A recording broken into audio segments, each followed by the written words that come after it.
ends with a benediction is a blessed occasion. So I'd like to call up National Chaplain for the VA, Chaplain Michael McCoy.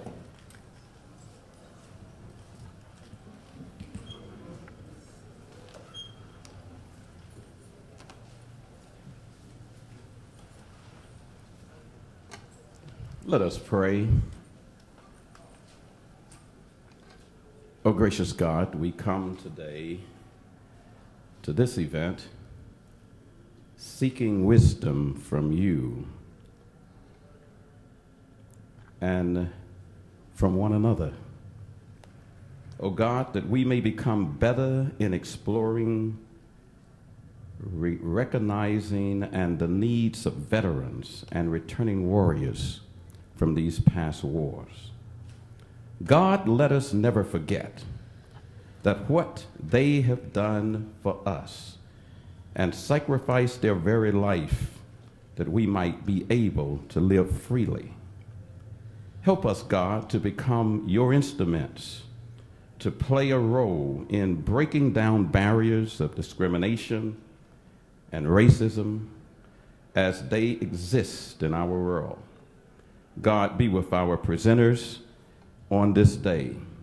Let the experience of today's Veteran Braintrust sharpen our insights, knowing and give us knowledge and courage as we care for our veterans, our returning warriors. And God, help us by your readiness to always remember that we are to be there to honor them and to recognize their deeds, and our willingness to care for them, that we might gain new insights as we move forward. We pray, oh God, that you might remember those who are in the watch today of tornadoes and hurricanes. That you will be with them in a special way.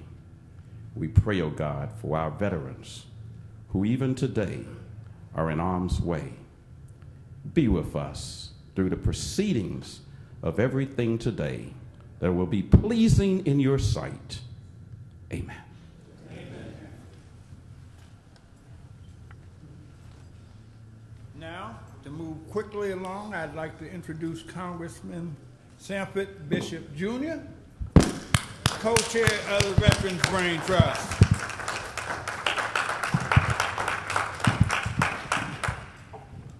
Good morning. This is the day that the Lord has made. Let us rejoice and be glad in it. It is my privilege to join my esteemed colleague, Congressman Anthony Brown, and Congresswoman Eddie Bernice Johnson, who will be arriving shortly. She has another brain trust going on at this moment, in welcoming all of you to this year's Congressional Black Caucus Veterans Brain Trust. And I want to also welcome back our great friend, the co-founder of this Veterans Brain Trust, Congressman Charlie Rangel.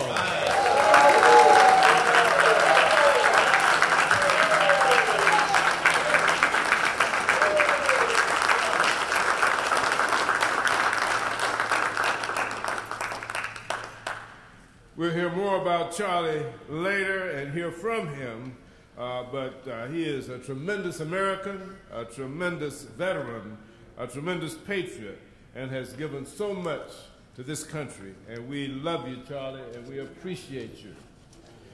Let me also take a moment to thank Ron Armstead for his outstanding work in organizing this event, not just today's event, but over the years as well.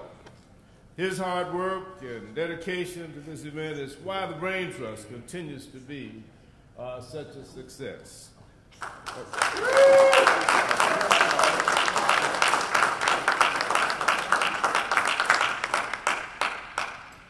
We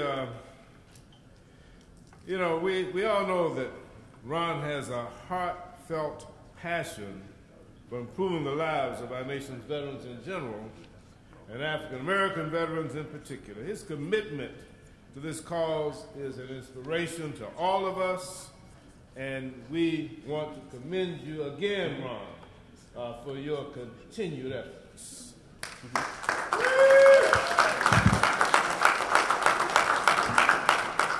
Now, the Veterans Brain Trust was first established in 1988 under the chairmanship of the Venerable Congressman Charles Rangel, one of the founding members of the Congressional Black Caucus and the first African American to chair the powerful House Ways and Means Committee.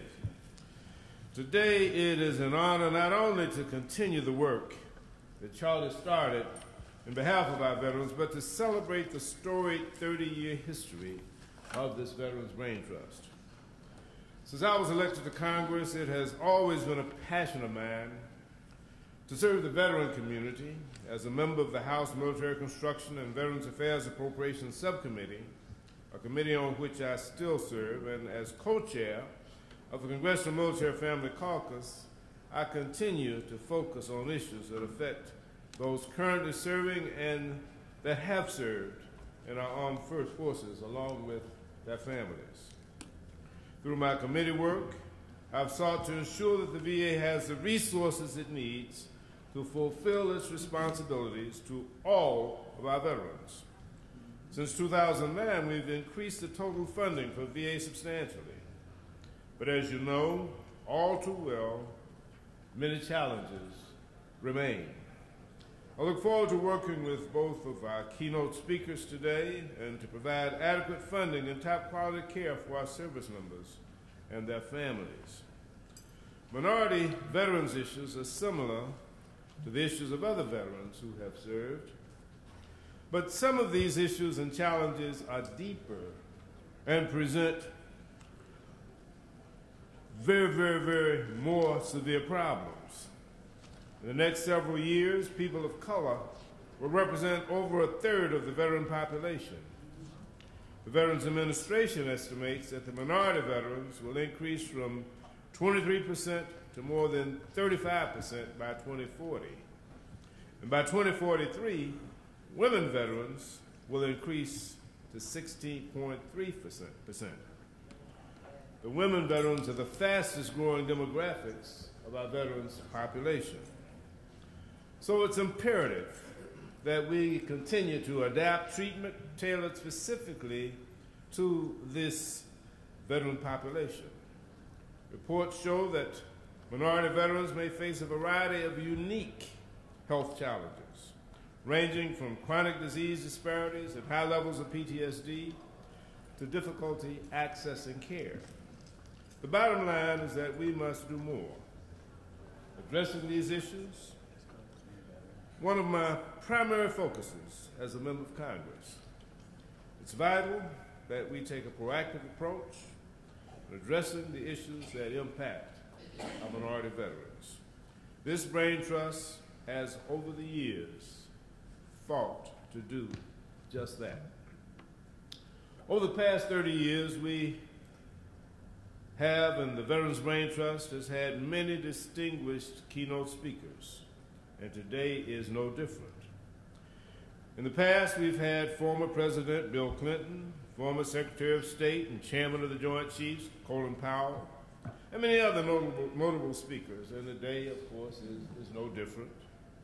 We not only will have the vice-ranking member of the House Committee on Veterans Affairs, Congressman Mark Takano, but it's also my pleasure to now introduce the 10th Secretary of the United States Department of Veterans Affairs, the Honorable Robert Wilkie. Secretary Wilkie is no stranger to serving veterans and service to our nation. He's the son of a United States Army artilleryman. He is a current Air Force Reserve officer assigned to the Office of Chief of Staff, in addition to his role as our nation's Secretary of Veterans Affairs. During his previous position at the Department of Defense, he served as the Undersecretary of Defense for Personnel and Readiness. In this role, he was the principal advisor to the Secretary and Deputy Secretary of Defense for Total Force Management as it relates to readiness, National Guard and Reserve Component Affairs, health affairs, training, and personnel requirements and management, including equal opportunity, morale, welfare, recreation, and the quality of life for military families. Secretary Wilkie has held many other key positions throughout both the legislative and executive branches in support of the nation, and he's shown exemplary commitment to our service members and our veterans. I look forward to working with him in the future and his continued service to our nation as Secretary of the Department of Veterans Affairs. To tell the story to all the veterans and service members in attendance, I thank you for your service and your devotion to our nation and for taking the time to be with us today. God bless you all. God bless our vets. And bless the United States of America. Now, ladies and gentlemen, let me present to you our Secretary of Veterans Affairs, Secretary Wilkie.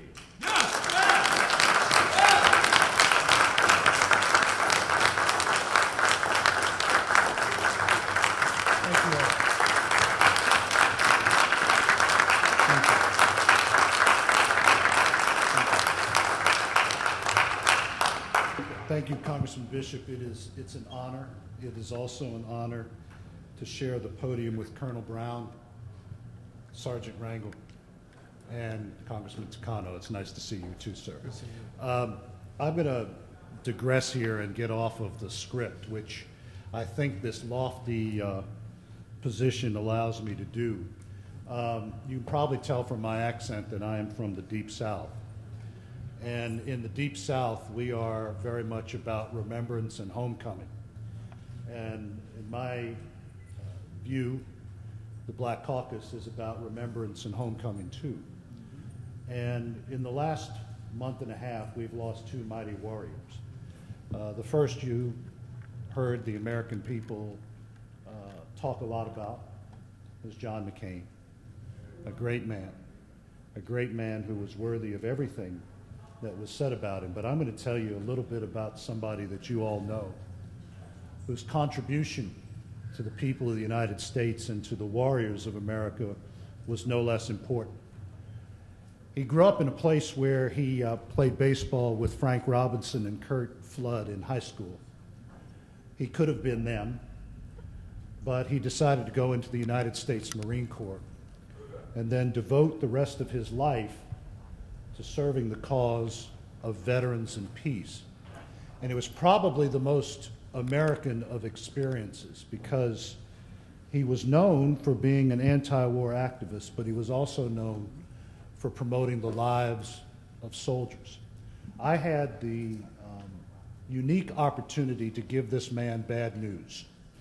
Now, I was a 30-something staffer for the Senate Majority Leader, and I walked in on his office, and he was 6'7" and looking down at me. And I had to tell him that the United States Senate had let him down. Now, that was not a very inviting prospect. But Congressman Rangel will know that what happened next was something that he experienced during his entire career with this gentleman. He reached out his hand. He said, "I thank you for the honor of conveying the Senate's message to me, and good luck to you." We miss a man of that stamp. The last thing I will say, we did share one other thing in common. We were both awarded the Defense Distinguished Public Service Medal, which is the highest civilian award of the department. He was much more deserving than I. So I want to say, on behalf of the Department of Veterans Affairs, I am honored to speak of Congressman Ronald Dellums.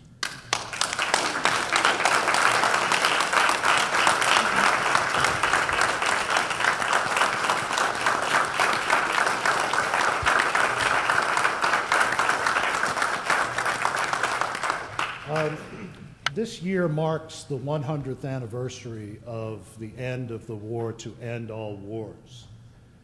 Unfortunately, it didn't end wars. But I have often said that there's no greatest generation. And the reason I say that, I'm the son of a gravely wounded combat soldier. My service is modest compared to my ancestors, compared to the men on this dais, compared to the men and women in the audience. There's no special generation for warriors. They all experience the same emotions: fear, sense of duty, the sense of duty to their fellow soldiers, and the same dreams to come home to a land of hope and a land that values not only their service but values their citizenship. And I think World War I is forgotten for the wrong reasons, because out of it came the beginnings of a movement that changed the country. But let me tell you a little bit about why I talk about it. The Bible that I used in my swearing in was carried into battle by my wife's grandfather. He was enlisted in the Army when he was 17.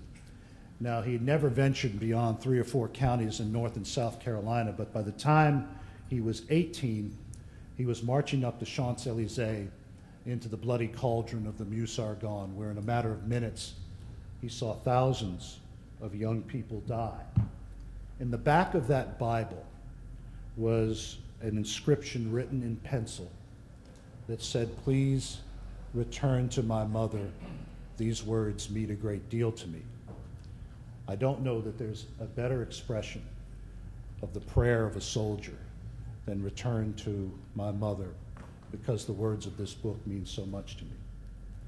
Another part of that battlefield was less heralded, and I'm glad the congressman is here because he has probably done more, along with General Powell, to remind Americans of the sacrifices of all Americans. I want to talk about 2 men. Needham Roberts, who hailed from Trenton, New Jersey. He served in the 369th Infantry, an outfit that you know very well. And he had a buddy from Albany, New York, named William Henry Johnson. They were commanded by a legend, James Reese Europe, who not only was a legend on the battlefield, but he was a legend in the culture of the United States of America. The 369th Infantry was in combat longer than any other American unit in the Great War. Roberts and Johnson fought alongside the French Army's 161st Division, and it was their commander who awarded these 2 men from New Jersey and New York the first Croix de Guerre.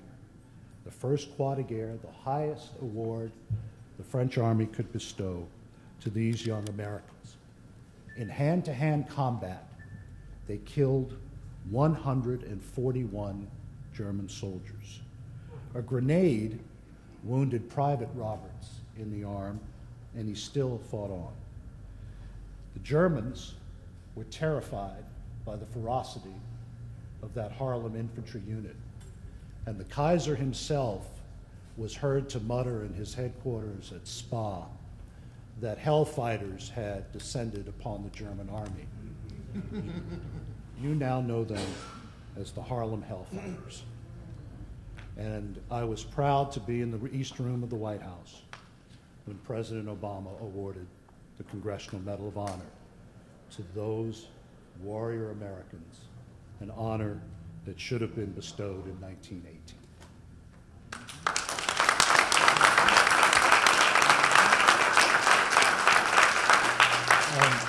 Americans must also know the story of people like Charlie Rangel, and I'm going to embarrass him. I had the pleasure of knowing him when I served in the office of the Senate Majority Leader, and he was kind enough to my father to say that my father was a great warrior. The congressman at the time knew from the Senate Majority Leader that my father had been gravely wounded in Vietnam. He was a big man. He went to Vietnam the second time, 6'2", 240, and he came back to us after a year in an Army hospital weighing 115 pounds. Congressman Rangel knew that story, and he said that you, sir, are the true warrior. He said, no, you survived Korea. Let me tell you what this great man of the House of Representatives did. He was in a convoy. The convoy was overwhelmed by Chinese soldiers. He led 40 soldiers to safety, suffering terrible wounds, and made sure that they were out of harm's way. As a result, he was awarded the Purple Heart and the Bronze Star for Valor. Sir, it is an honor for me to be here with you.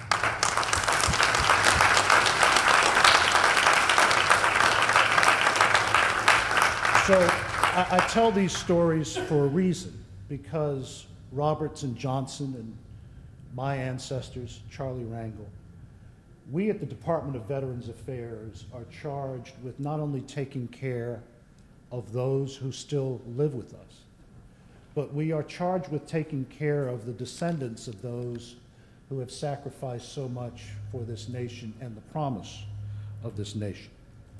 The Department of Veterans Affairs, as Congressman Bishop said, is about serving all of those who have borne the battle. So let me just go from the sublime to the everyday and tell you about a lot of the changes that are occurring in our department that I believe will take us on the path to making the Department of Veterans Affairs a 21st century health administration.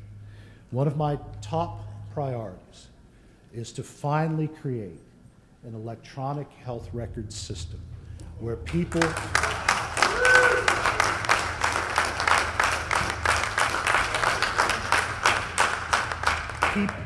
like my father no longer have to carry around an 800-page paper record. So that for the first time, when a young American enters service, there will be a complete record from the day he or she walks into that processing station to the day that veteran comes in for the first time to the Department of Veterans Affairs. We will have a continuous, holistic record. This Congress, particularly the efforts of Congressman Bishop, Congressman Takano, and their colleagues, have given us the Mission Act. This will also transform veterans' health care. It gives veterans more choice, but more importantly, finally, it recognizes the services of those families, the families of soldiers of World War II, Korea, and Vietnam, who take care of their warriors by finally getting them the assistance that they need.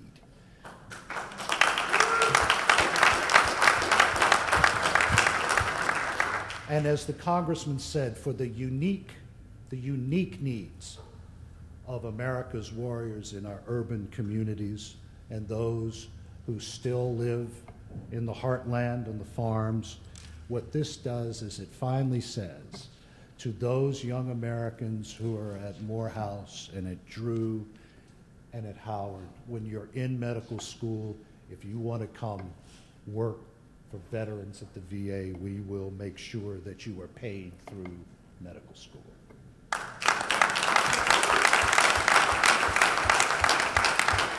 So to succeed in all of this, we have to transform the way we do business practices to get beyond the structure that would have been really available to General Bradley, Omar Bradley, when he sat in the chair that I now occupy.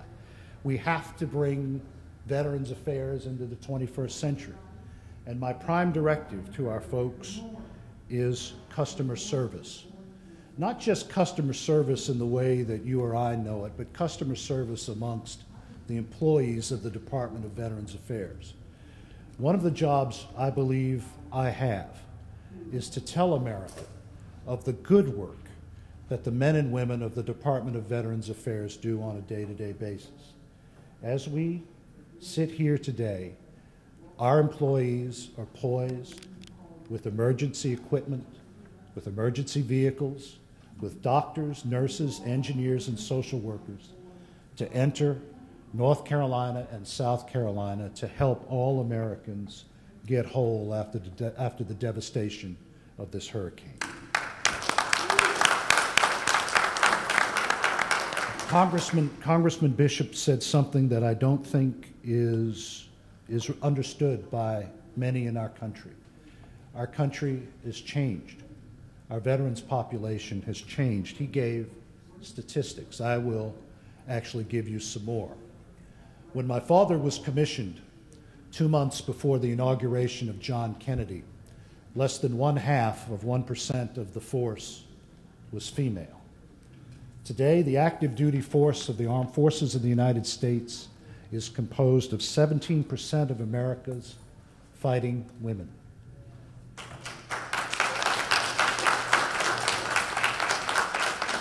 For the Department of Veterans Affairs, that means that our current population is 10%.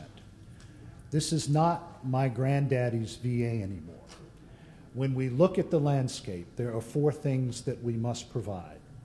New women's health services, primary caregivers, internists, and mental health providers.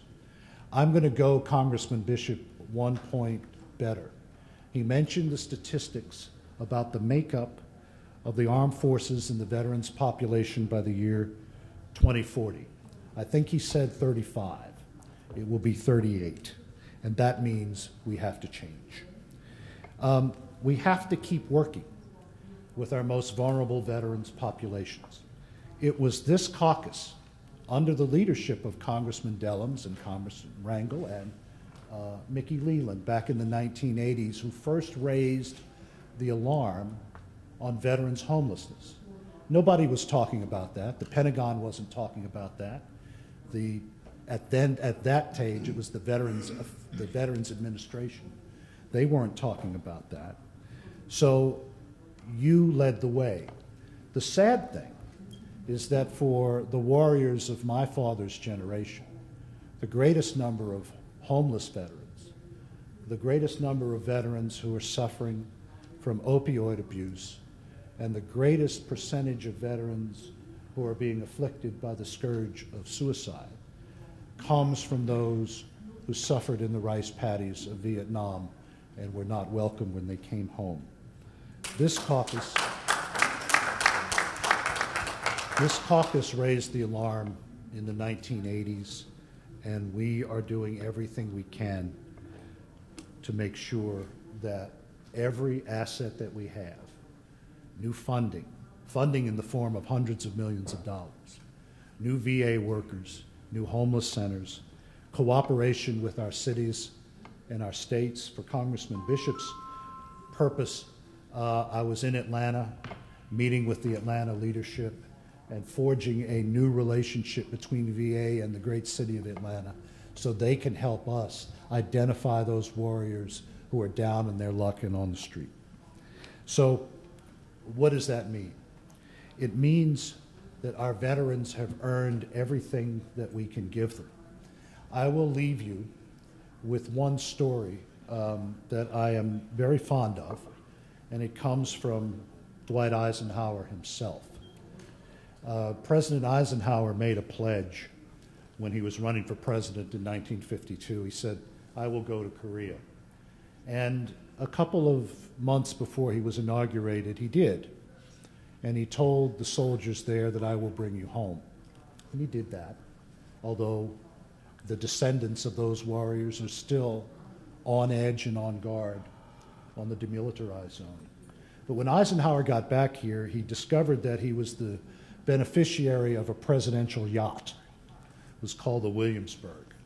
And Eisenhower, being a man of very modest taste, said, "No, that is an extravagance unworthy of a democracy at war," and he ordered it to be scrapped.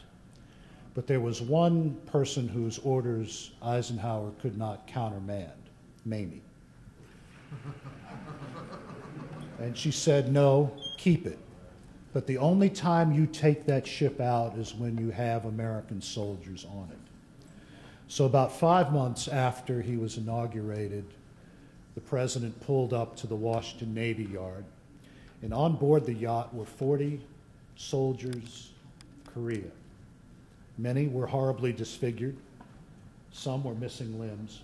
And of course, you all know the Washington Kabuki dance. As soon as the president arrived, the Secret Service ran out to separate the president from his troops. And as only a 5-star general of the Army could do, all you heard from the back was, "Halt. Get behind me. I know these men." And Eisenhower walked up and he asked to address those warriors at attention. And those who could stand did. And he said, "Gentlemen, I have one charge for you. You never put away your uniform. You exist to remind your fellow citizens that the cost of freedom is never free. You exist to remind your fellow Americans why they sleep soundly at night."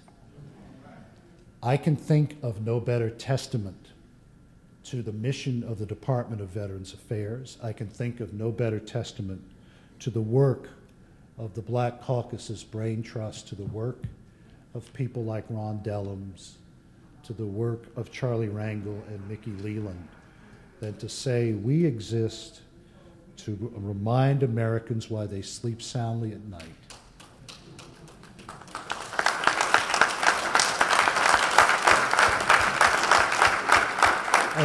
And we exist to remind Americans of the warrior struggles of all races.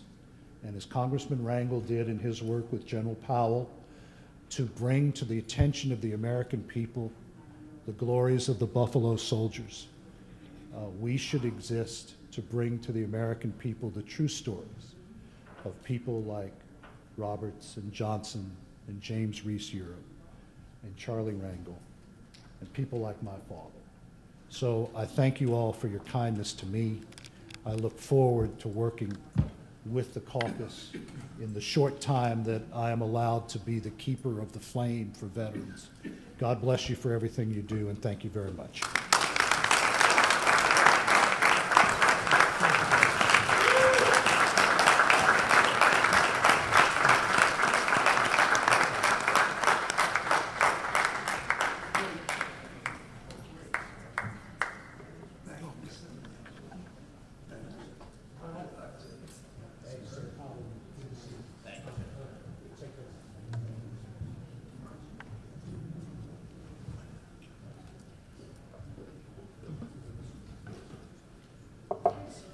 I don't know about you, but I just learned something.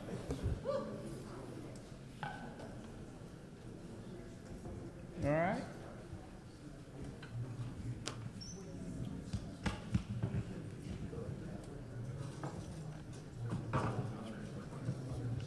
Once again, can we hear it for the new Secretary of Veterans Affairs?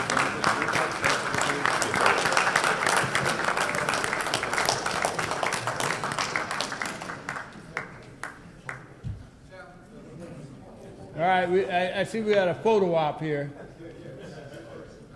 You want a picture with Congressman Rangel, not me.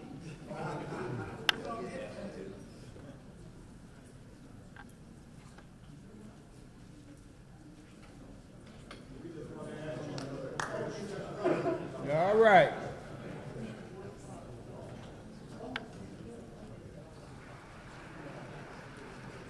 All right. Say what now? What does the secretary say? He just said something. I didn't hear what he said.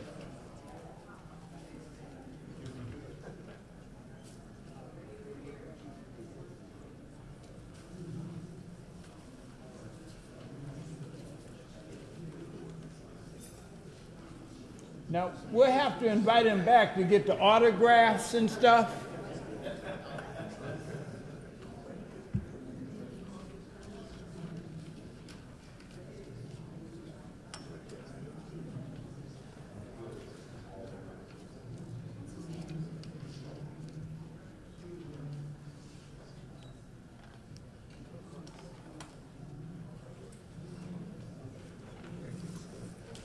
All right.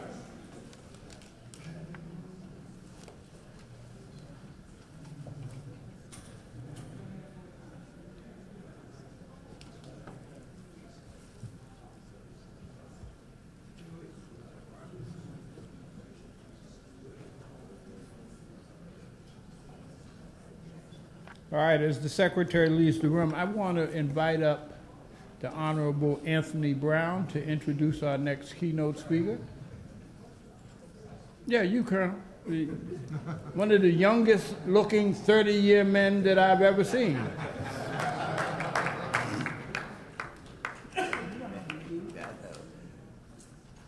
That's why I got the beard these days, make it more accurately reflect my age. Oh, no, Plus, just give me want some to of what, look like you. no, just give me some of what you drink. And that's Hey, look, it's great to be here today with each and every one of you. I'll always enjoy the opportunity to come and spend time with veterans, with the men and women who've put on the uniform, served our nation. And what excites me so much about veterans is even when we take the uniform off, and Secretary Wilkie sort of alluded to this, that we are a constant reminder of that sacrifice, that service, but also when we take off the uniform, we continue to serve our country in communities around the country.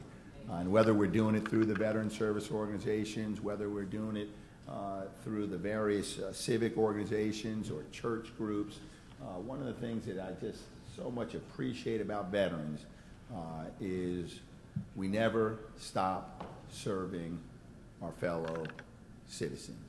So my applaud is for you, for who you are and what you do. In fact, the Secretary also sort of quoted about people sleeping peacefully at night. And actually the quote comes from George Orwell, of all peoples, the author of, you may remember Animal Farm in 1984. But he said, people sleep peacefully in their beds at night only because rough men, and I'll add women, because rough men and women stand ready to do violence on their behalf. There is no man or woman who I know that raised their right hand to receive a commission or enlistment that woke up wanting to do violence, but woke up every day ready to do that violence, if called to do so, in defense of our nation, on behalf of freedom and liberty at home and abroad, because we, the veterans, are the sentinels of liberty and democracy. And it's not easy work. It's not easy work. It's not easy work what we do. I spent 30 years on active and reserve duty. Spent 5 years on active duty in Germany during the Cold War. We won that war. I was in Germany from 1985 to 1984, 3rd Infantry Division, 4th Combat Aviation Brigade. My tour ended in August of 1989. I came home, and I think the then Soviet Union heard that I might be being sent back to Europe. So they said, and they took down the Berlin Wall. We won. I didn't have to go back.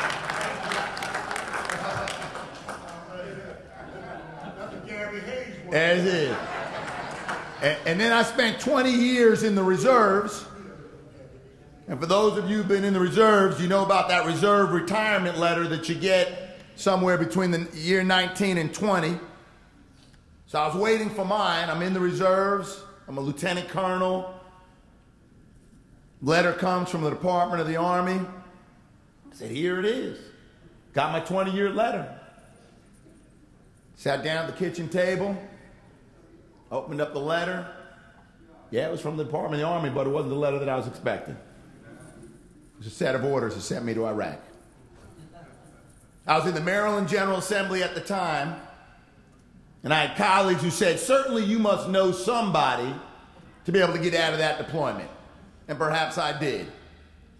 But I also knew that this country had been good to my family. I'm a first-generation American. Father came to this country out of poverty in Kingston, Jamaica, then raised his family after going to medical school. My mother came to this country from Switzerland looking for a better way of life for herself and her family. They found it in this great country. This country had been great to my family, and the Army had been good to me. And like so many of you, when you raised your right hand, not knowing where you might be sent, you knew that if it wasn't me, it would be somebody else's son or daughter, or somebody else's niece or nephew or neighbor.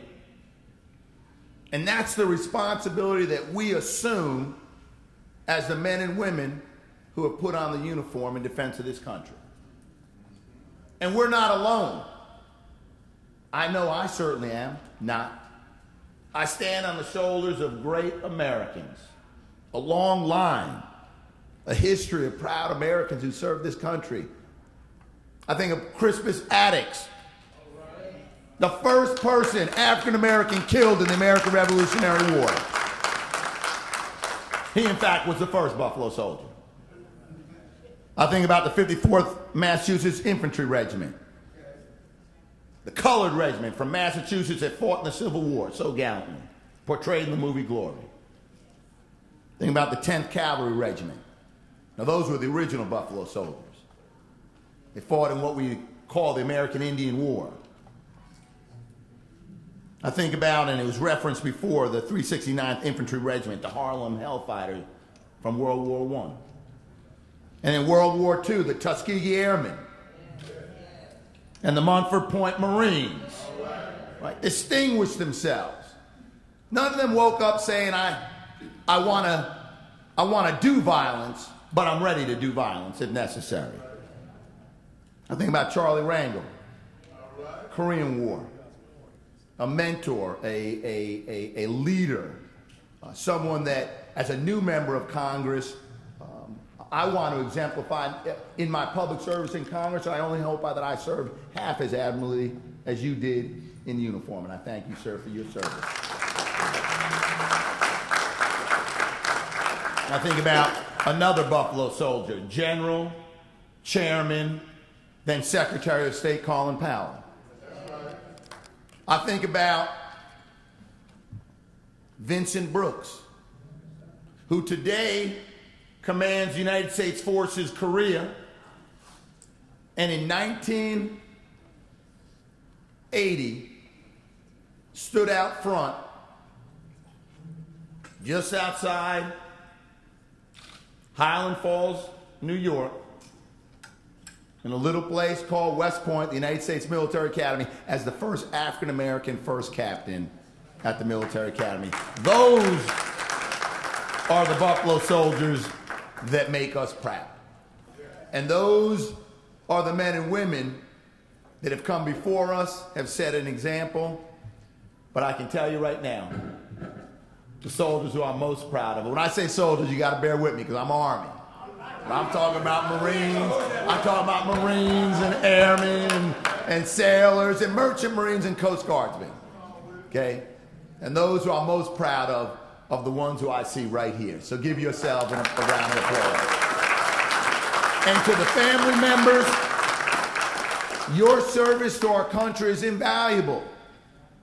Because the men and women that put on the uniform and go down range, more often than not, we know what we're getting into. But all too often, you at home just wonder what's going on. And you wait for your loved ones to come home. And some do, and unfortunately some don't. But the veterans that we have to honor, respect, and cherish, and return that debt of gratitude that we'll never fully be able to repay, aren't just the men and women who were deployed in harm's way and fought the good fight, but every single man and woman that ever put on that uniform deserves a tremendous gratitude. Because military life is a tough life. It's a tough life, whether you served in Iraq, Korea, Vietnam, or you spent your entire career at Fort Leavenworth, and I'm not talking about behind bars. It's a tough life. How many jobs require you to move your family no less than 6 times in a 20-year career? And sometimes it's on the eve of when your daughter is about to go to her senior prom in high school. That's tough life. How many jobs require you to be ready to go at a moment's notice, and on that day when you're going to take your wife to the doctor's appointment to find out if you're going to have a boy or girl, that 9 o'clock appointment, you got to call at 3 o'clock for a hour in advance because you guys are going on a training mission that you hadn't planned on. How many jobs do you show up on day one and have somebody breathing down your neck like a drill sergeant, trying to break you down only to build you up? It's a tough life. It really is. And that's why the work that we do to support our veterans are so much. Because no matter how successful you have been in uniform, it takes its toll. That's why we see high rates of homelessness among veterans. That's why we see the health challenges that we need to address among veterans. That's why we have had, over the course of the history of this country, employment challenges for veterans. Because it's a tough life. And no matter how tough we believe we are and how resilient we know that we are, it's a tough life. And that's why we as public servants have a responsibility in Congress, working with our veteran service organizations, working with our state and local veterans commissions and offices to do everything we can to meet the needs of our veterans. And it's a changing demographic. You heard Secretary Wilkie say, we have more women who are now veterans who need care, bringing unique and different challenges that weren't even thought about or addressed in the 50s, 60s, 70s, 80s, 90s, and even the turn of the century. Got more and more people of color, African Americans, Latinos, and Asians joining the ranks. So the VA has made some progress, but there's still a lot of work to be done. And you know what? I'm not going to spell out that work in the 3 pages I got here. Because you got panels that you're going to hear from today that are going to outline that work. But I will conclude by saying this. I took my uniform off in 2014. Not by choice, but I hit 30 years. See, it's got to come off. But I can't tell you how much an honor it is today to be able to serve in the United States Congress on the House Armed Services Committee and every day be able to work with fine men and women, Republicans and Democrats, who want to do right by our veterans. And I can't think of, and I want to thank Sanford Bishop, who's chairing the MILCON and the VA subcommittee and the work that he's doing. Can't find a stronger advocate. Eddie Bernice Johnson, who has been the champion now lately of this Veterans Braintrust and the work that she's doing on behalf of veterans. And you're going to hear from her later. We've heard from Mr. Bishop already. But we're also joined by another friend of veterans, who is the vice-ranking member on the Veterans Affairs Committee. Don't hold it against him, but we were classmates together at Harvard. He's from California. He's a proud, patriotic American, and will fight to the death on behalf of veterans. Give it up, join me, and welcome to the podium, Mark Takano from California.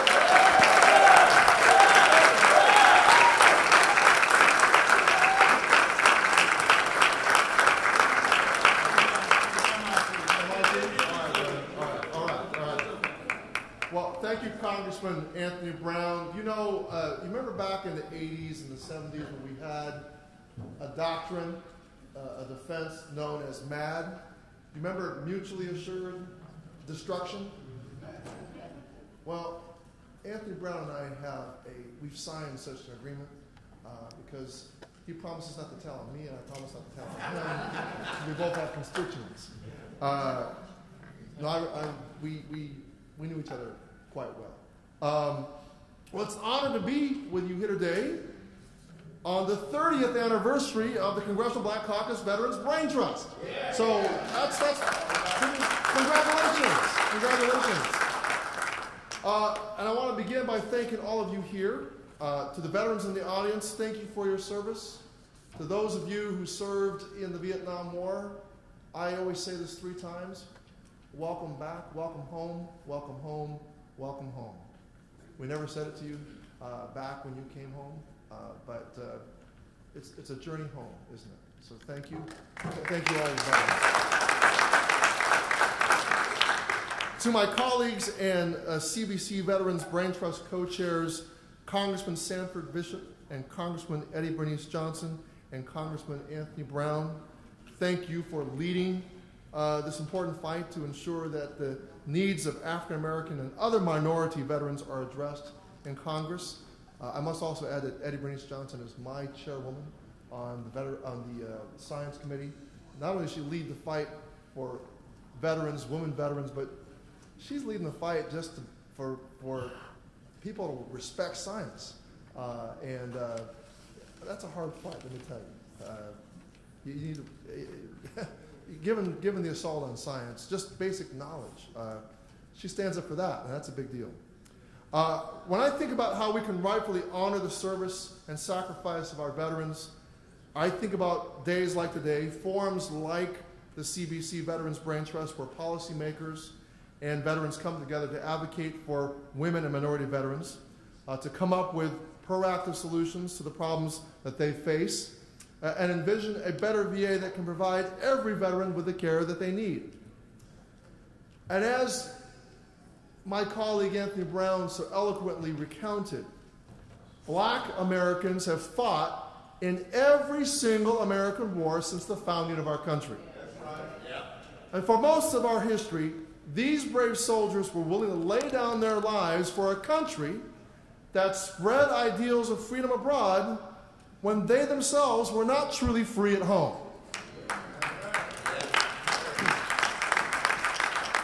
Their service, their sacrifice, and their willingness to step up and move freedom forward deserves rightful honor and recognition. Now, I represent the city of Riverside, California, and I'm lucky to have the University of California, Riverside in my district. And at the UCR Rivera Library, they are collecting and curating an archive of the history of the Tuskegee Airmen, the renowned pilots who broke barriers and advanced the cause of freedom by being the first African-American pilots to fly in the U.S. Army Air Corps. Now, as you may know, the Tuskegee Airmen made important strides in the fight for equal treatment under the law during World War II. And during the dark era of racial segregation, civil rights groups lobbied then President Franklin D. Roosevelt to open the door for African Americans to serve in the U.S. Army Air Corps. Their efforts were a success, and African American pilots began their training at the Tuskegee Army Airfield in Alabama. Now, not only did these pilots make a difference as they defended the ideals of democracy and freedom abroad, they made a difference at home, challenging inequality and bringing America one step closer to integration. Now, the Tuskegee Airmen, their passion for change, their belief in freedom, and their determination to fight through adversity are the embodiment of Black excellence. Now, I enjoy telling their story because of their resolve to move the ideals of freedom forward, and because their story actually echoes the experience of members of my own family. You see, while the Tuskegee Airmen were fighting for their right to be pilots in the Army Air Corps, Japanese Americans were also fighting for their right to serve. Following the attack on Pearl Harbor, Japanese American men of draft age were excluded from military service. They were considered enemy aliens, unfit to serve, unfit to fight for their own country. And even during those difficult times, a highly motivated group of Japanese Americans, eager to prove their allegiance, eager to prove their patriotism, petitioned the U.S. government for their right to serve. Now, President Roosevelt ultimately relented, allowing these men to form the 442nd Regimental Combat Team, and I see some nodding heads in the audience. I have to say that I have is the American Legion in the house? I have an American Legion post that defies, in my own city, that defies the stereotypes of what you would expect American Legion post. It's a very, the minority, it's majority minority membership in that post. And every one of those members, when I brought up the 442nd, were nodding their heads, and they knew about the story. It was a segregated Japanese-American fighting unit that was sent to the front lines of World War II, even as their families were in internment camps back home. The 442nd became one of the most decorated units for its size and length of service in the United States military history. It was known as the Purple Heart Battalion, amassing 21 Medals of Honor and more than 9,000 Purple Hearts.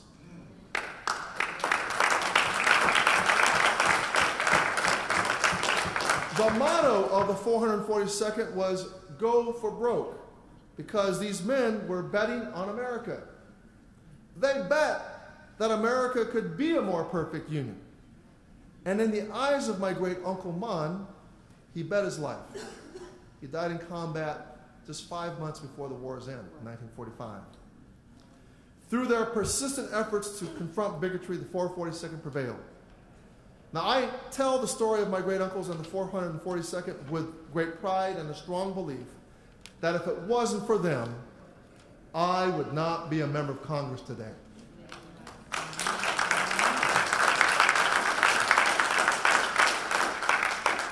Now, the story of the Tuskegee Airmen and the stories of so many other historically segregated fighting units, such as the 442nd, must be preserved and told for future generations.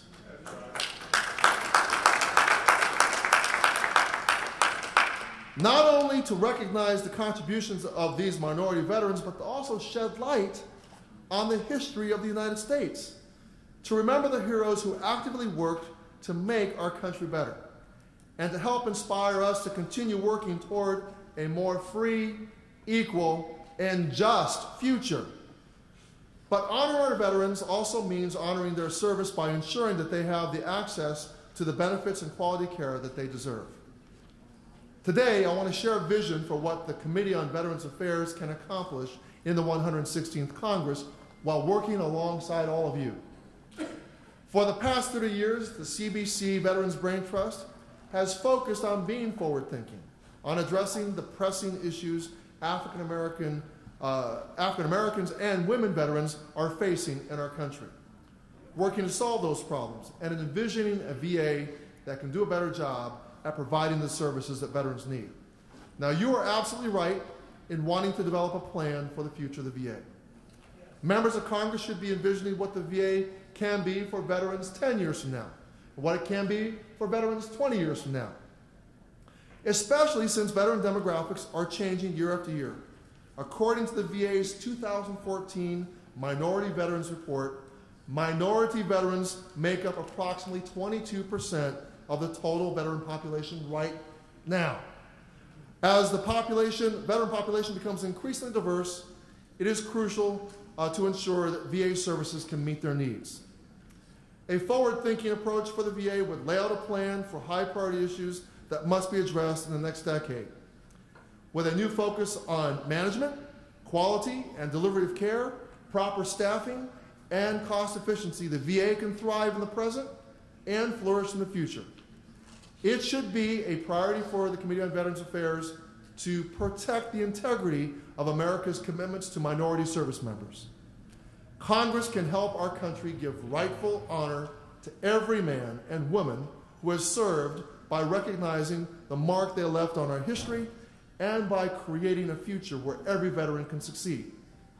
As of 2014, women made up approximately 8% of the veteran population, and that number is increasingly growing. Women and the experiences they bring with them should always be a part of the conversation when deciding how the VA can effectively support and meet the needs of women who have served.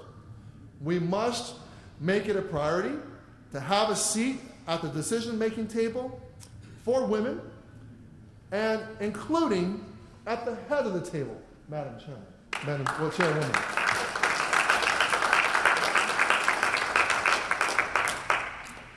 As a teacher, I place great value in the opportunities that an education can provide for our veterans, and I'm proud to have played a significant role in the negotiation of the Forever GI Bill. I fought hard to ensure that the bill included provisions to protect student veterans who were deceived by predatory for-profit institutions like ITT Tech and Corinthian colleges, who targeted them, stole their GI benefits, and buried them under insurmountable debt. I'm proud to say that I added provisions to this bill that allows veterans to get their money back.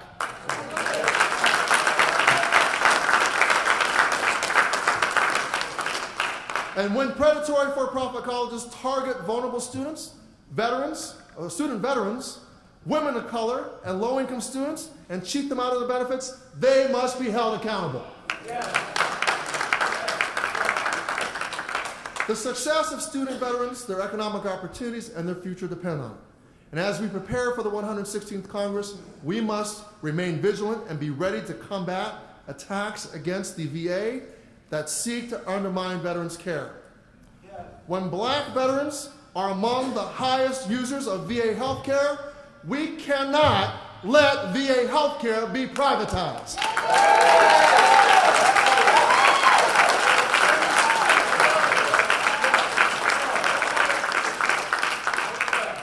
Instead, we must work to improve access to care and fill the more than 40,000 employee vacancies across VA healthcare administration that prevent veterans from getting the health care they need. These are jobs that are open and they're funded right now. Isn't that right, Congressman Sanford? These are jobs that could be filled. They're funded. Talk about filling up jobs. Why not fill the jobs at the VA? Now, filling these VA vacancies will not only help improve VHA services, it will also create jobs across the economy. More than 41% of VA employees are minorities. 93,000 of these employees are black. We must not privatize the VA.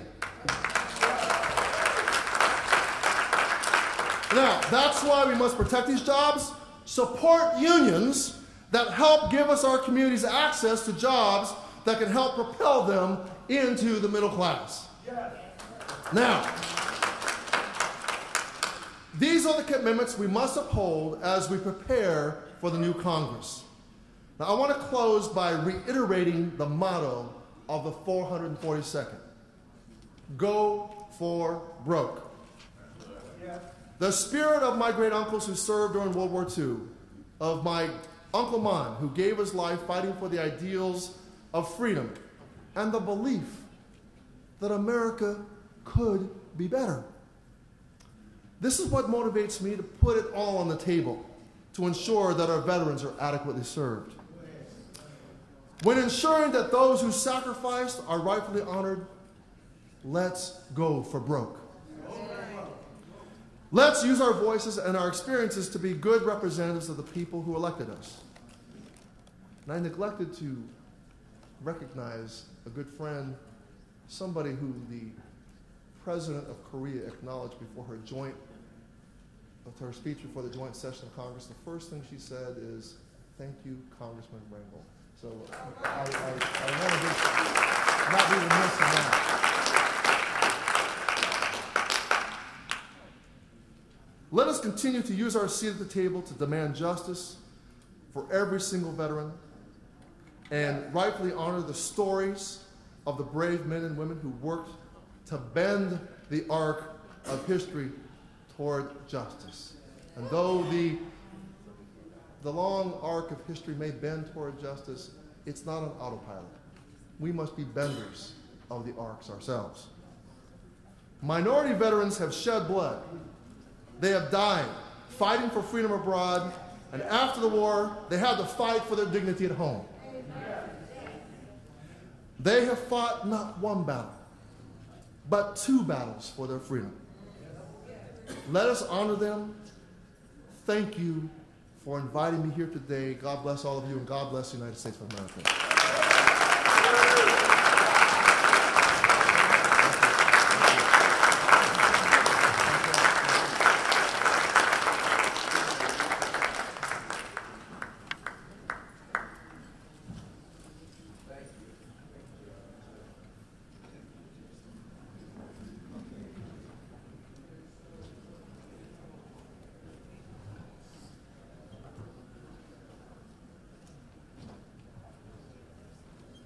I don't know about you, but I'm inspired. I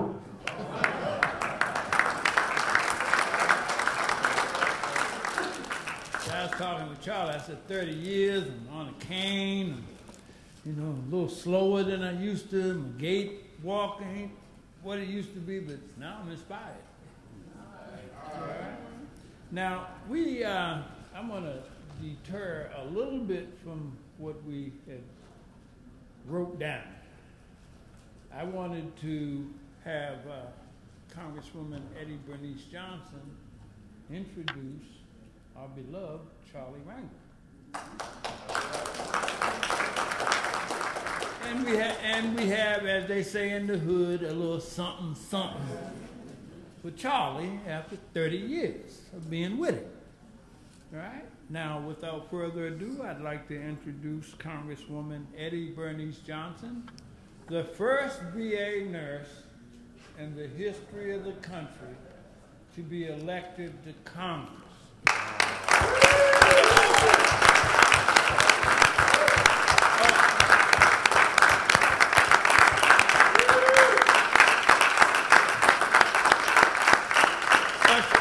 Or should I have said the only VA nurse elected to Congress? I know you're doing the other Braintrust. Thank you very much, Mr. Armstead. And let me greet this outstanding panel and thank them for being willing and enthusiastically carrying on this Braintrust. Whether it's Mr. Bishop or Mr. Brown, I am truly grateful. And I want to say congratulations for the 30th annual Veterans Braintrust. And I have about 500 students over there in the Science and Tech Braintrust, but I always have to stop by veterans. And I have said here before, I'm a granddaughter, daughter, wife, brother, and niece of veterans. We only lost one during World War II, and that was an uncle. And my career prior to coming to Congress was that of being a nurse at the VA hospital in Dallas, Texas. I feel like I still work there because it requires a lot of my time now. And the secretary, I just met the new secretary, and he said at the door, "I know you by reputation." and he doesn't know exactly how much more he's going to get to know me. But we do have a monthly conference with that level of government with my district office because we have the second largest VA hospital in the nation. In my district, and we have the first largest complaints. So I don't intend to ever leave there until all those complaints are settled. Even though I'm in Congress, I go there often. I'm interested. I will never lose that interest because I'm only standing here because of persons who gave their lives and the veterans who survived and came back.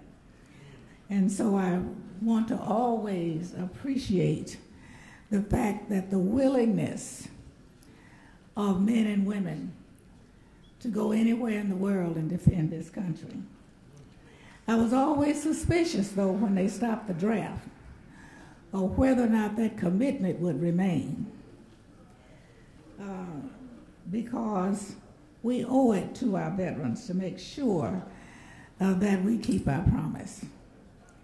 And I'm hoping, frankly, that the interest will grow. Let me acknowledge that former Representative DeGardia, who has been a loyal, long-time interested worker in the interest of veterans, and has certainly helped me in my quest to get a gold medal for Dora Miller. If you've heard me speak before, you know that Dora Miller came from the same neighborhood that I did, and as a little girl, my father and I walked the neighborhood when he came home that time after Pearl Harbor to collect money to get him a gift. And of course he went back, and I never saw him again alive. And out of all the time that I've been here, and I look at this cover and I see Mickey Leland that was like a brother. And he still is my brother. We started our political careers together in the Texas House of Representatives back in 1972. And he actually gave his life in service on a mission trying to make sure that the underserved get services. But no one has inspired me like the man I was sitting at the table with, whom I met before I became a member of Congress, because he and my husband, who was a veteran of the Korean War as well, were fraternity brothers. And I just thought he was my rock star. And I didn't realize how much that would come true when I became a colleague of his. I cannot tell you how excited I am to see that Charlie has come back for this anniversary. I cannot tell you how much of a role model, how proud I have been of his achievements, how proud I've been of his courage, and how proud I have been to call myself a friend.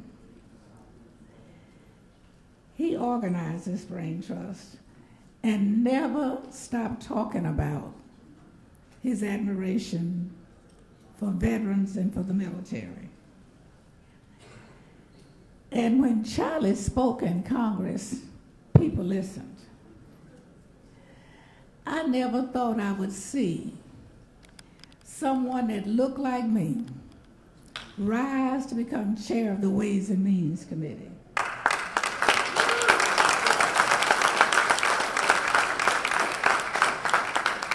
That was one of the happiest occasions of my life.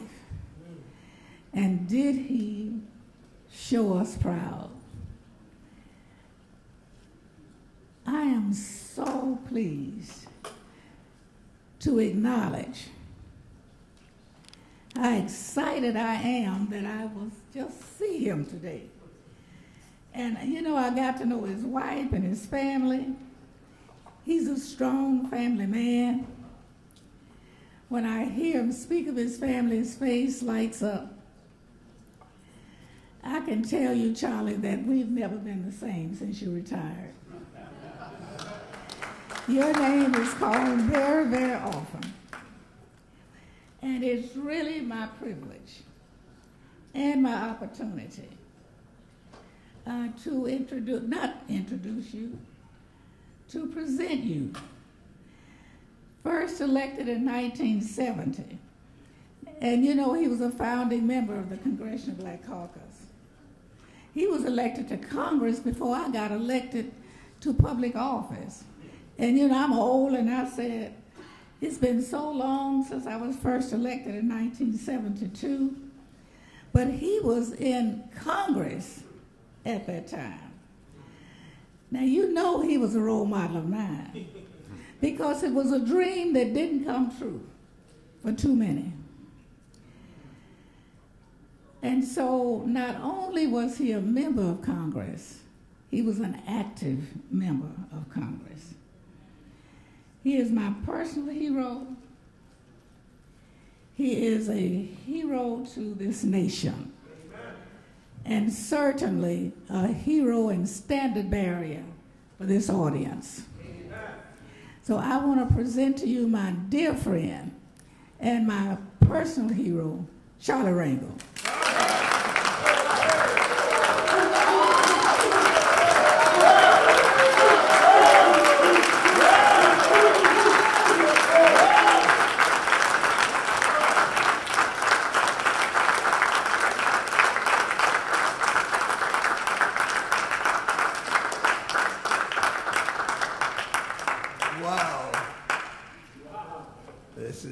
One of the most proud moments I've ever had, and I've had a lot of good time in these 88 years.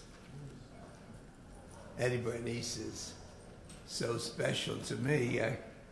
I've never said it, but a lot of members have their seats in the Congress that no one's assigned a seat, but they just find a seat and think it's theirs. And Eddie was one of those people. Well, I didn't have a seat.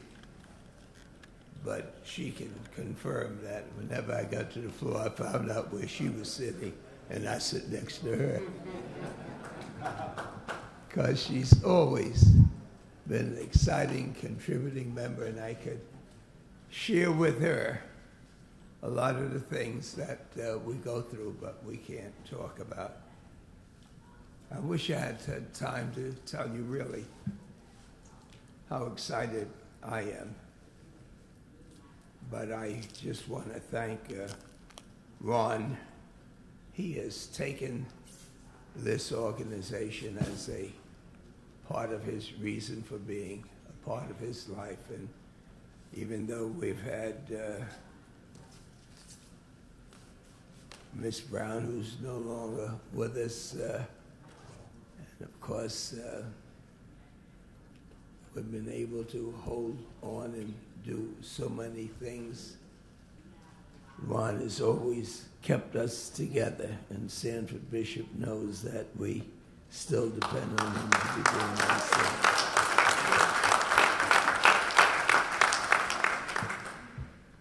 I owe my whole life to being a veteran.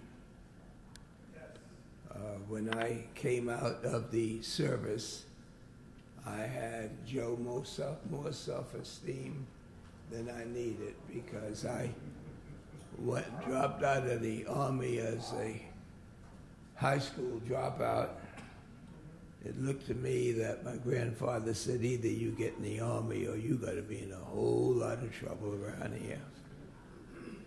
But when I came out, I really thought I was somebody until I went to the VA. And these folks had thought that World War II was the war that ended all war. There was nobody in there that looked like me. And when they talked about Purple Heart, they were laughing. Hey, Joe, you know where Korea is? We got a guy here that claims that he's got a Bronze Star. I don't know what Boy Scout unit picked it up, because I was one of the first to go to Korea, and I was one of the first to get back. So, hell, I don't even know whether anybody knew where we were during the Korean War. And then they gave me a hard time, telling me I should be a mortician or something. And I took my rosary and everything else in terms of the aptitude tests. It didn't help me worth the darn. But I fought those rascals, and I got back to high school, and I got out of college, and I went to law school, and I came back, and I became an assistant U.S. attorney and member of the Assembly. I was able to succeed one of the greatest legislators we ever had in the Congress, the Honorable Adam Clayton Powell.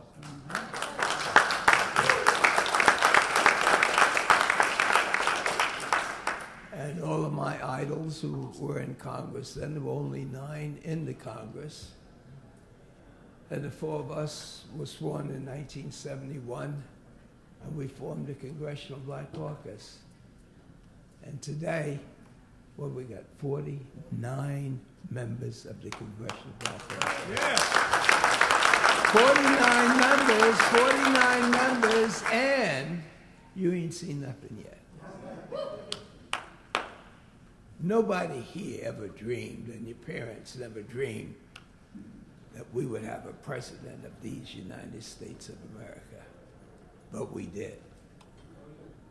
And I challenge anybody that tells me that because of a fluke in the last election, that any one sick person is going to turn us around. That's right. Yes. You have no idea what you have invested in this country. And you have no idea how veterans are going to be the heartbeat of where this country goes. When you hear of the fact that we had a Christmas addict, that we fought in every war, that have been in Korea, that we've been out there, we've always had 2 wars to fight. We had to fight the enemy of the United States of America and the Ku Klux Klan people who didn't wear robes all the time. You can say what you want about Trump, but Trump allowed them to take off those robes, and we see them now each and every day, and we know this thing.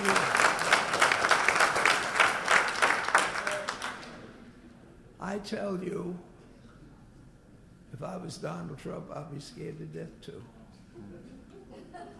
Donald Trump thinks everybody should look like him, God forbid. He is so un-American that he even has to go overseas to find himself wives.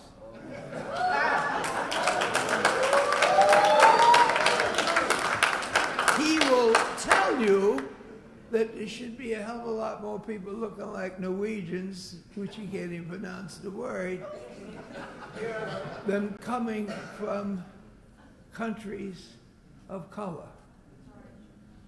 Now, I ain't got nothing to do how God planned all of this, but you don't have to be blind to know that he just made more people of color than he did without color, and that's the way the world is. And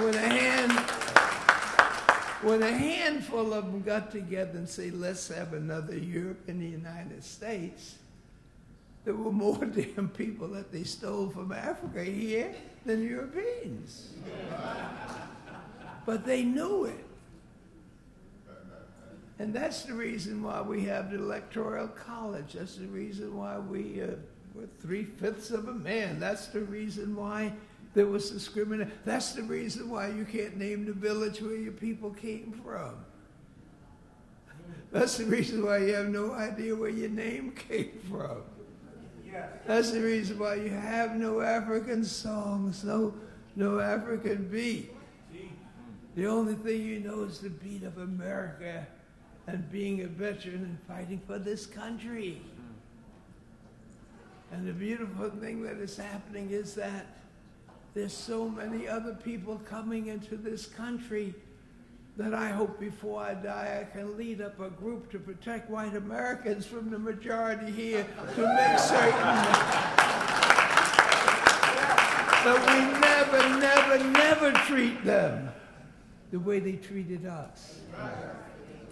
And so, my friends, they never thought it was going to end up this way. But I didn't know what my mother was talking about when she said, the Lord works in mysterious ways. And so I am so proud that this organization is the key holders of where America is going to go. The key holders. There will be, in a few years, no group of people who say that when they broke from the Great Britain, we fought. When they fought among themselves, we fought. When there was a war, we fought. We fought, we died, our blood is on every battlefield as it was in the cotton field. And we are the veterans who have invested in this country. We didn't get a whole lot of visas and we didn't get a whole lot of stuff. And we ain't got to let it go. So Bernice, when you talk about the contribution I've made, it's all payback.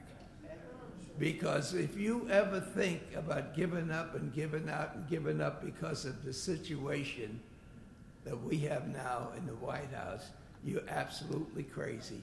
This is the time to anchor on what you got. And the strong keep coming. And I cannot think of anybody that I like to meet any challenges with than people who served in the military of the United States Army.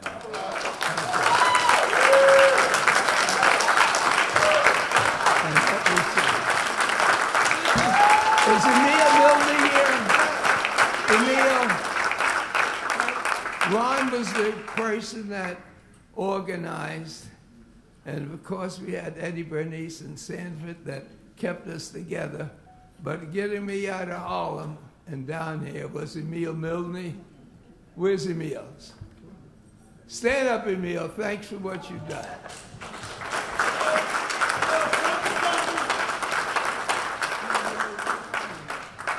Thank you so much. God bless America. Now move down. Move down.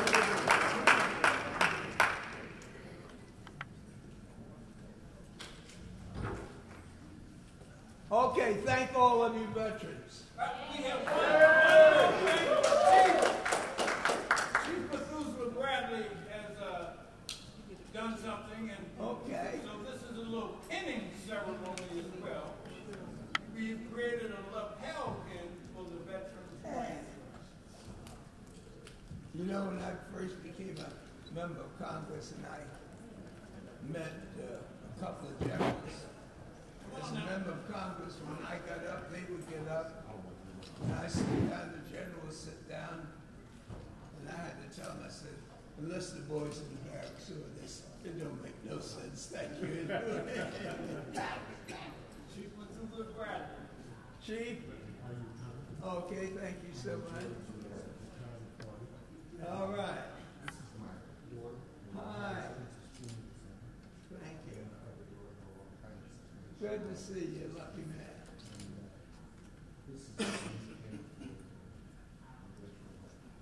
Who does that? That is really great.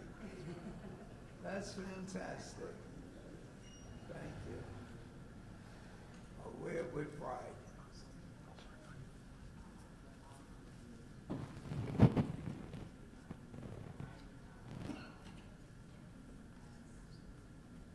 What in line?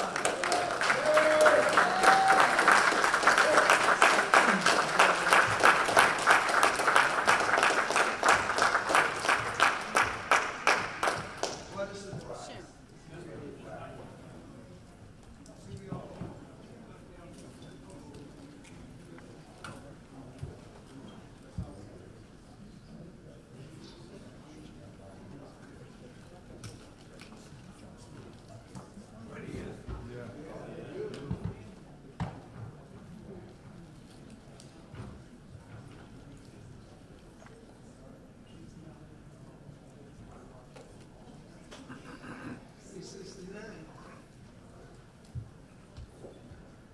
Yes.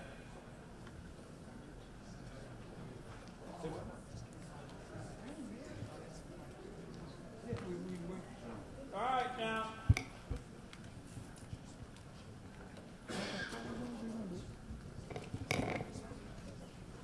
Can we invite up our first panelist, Dr. Lawson? Come on up, please. And did I hear somebody from eBay? Yes, sir. All right. All right. Dr. Lawson, please take a chair. Oh, okay.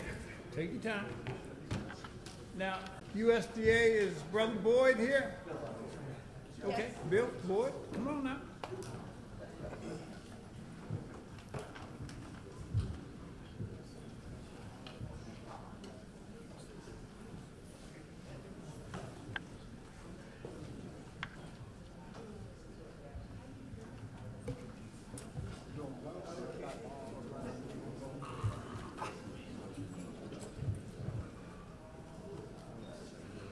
Yeah, you.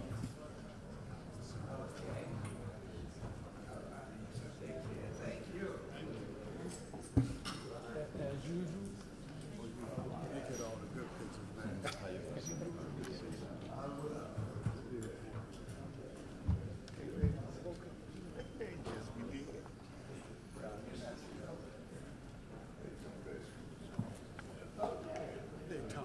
Now, as I said earlier, I actually titled or themed this year's 30th anniversary of the Braintrust to be lessons learned and lived experiences, because I thought about, you know, anytime you're around somebody for 30 years, people would ask you, well, what did you learn?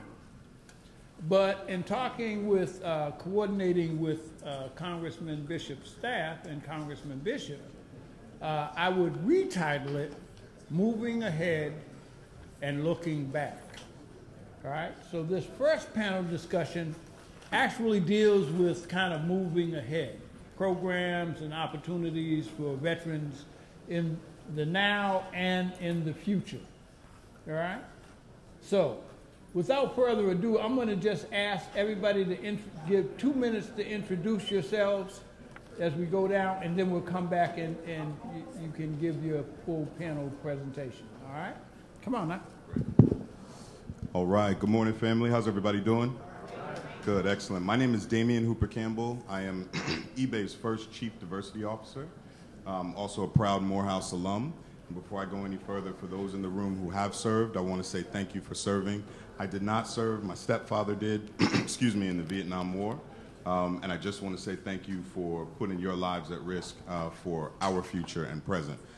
In my role, I am responsible for an organization of over 14,000 people globally, ranging from Istanbul, Turkey, to Seoul, Korea, to our headquarters in San Jose.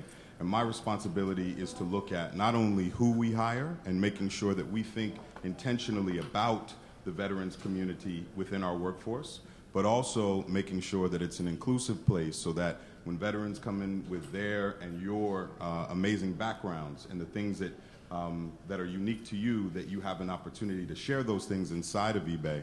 And then finally, externally, in our marketplace, eBay is an equalizing platform where we provide opportunity for every person, regardless of the background. And so my job is also to make sure that we're being intentional about getting veterans to sell on our platform to our over 175 million buyers globally. So thank you, and it's a pleasure to be here today.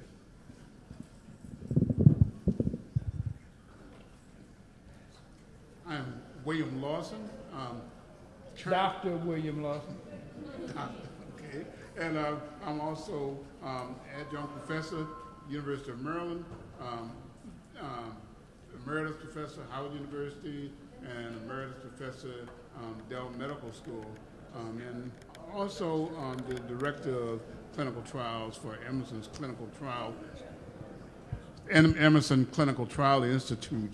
I also did not serve, but what I did do, I was formerly a chief of service at several VA hospitals and have always pushed the importance of the linkage between VA hospitals and our academic medical centers, because you have provided the scientific knowledge, the clinical care, and the resources that's improved health care in general.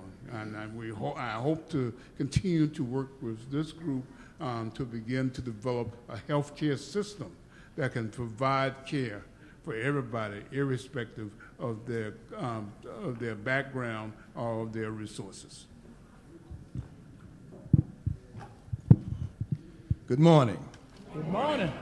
My name is John Boyd, founder and president of the National Black Farmers Association. And I don't know about you, but I would like to give the first panel a round of applause because of all the knowledge and wisdom that was up here on this stage before we had the opportunity to even take the stage this morning. It's just a blessing, isn't it? Yes. So first I would like to just give a short prayer for the victims out here in the storm today. So they're in their own battle in the battlegrounds out in the Carolinas and Virginia that's facing the storm today. But in my presentation, I'm founding president of the National Black Farmers Association, 109,000 members in 42 states. Many, many are veterans. And people, some way and somehow, we've forgotten that the blood, as Congressman Ringel said, out in the cotton field. We've forgotten the connection between African-American farmers and the veterans in this country. We were first fighting in the cotton fields before we were fighting in the Civil War and all these other wars. So I'm hopeful in my presentation today that I can make the connection between the opportunities of reconnecting with the land and the opportunities of bringing us back together on the farm and what that means to history, what it means to the future. So that's going to be my presentation today, and I look forward to talking more about it. Thank you. All of us are raised on the farm. That's right. Good morning, everyone. First and foremost, I'm a veteran. I served in the United States Air Force National Guard during the Gulf War. My civilian job, I'm the executive director of violence prevention for the YMCA of Metro Chicago. In my program, we have a signature program that couples post 9/11 veterans with individuals in our most vulnerable neighborhoods that suffer from poverty. And the veterans are the mentors to these individuals who society have labeled at risk.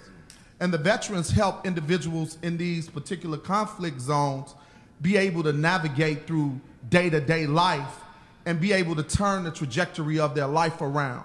We have had enormous success. We've seen individuals who've been in contact with the criminal justice system turn their life around, go on to the military service, go on to college, and also get productive things back to society. So today I want to talk about our program, Urban Warriors, and how we have allowed veterans to come back to our country and continue to serve. Yes, yes. All right.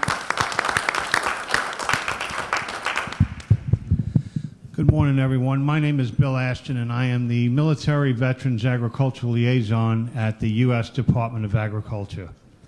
First, I would like to thank everyone in the audience who has served our great nation.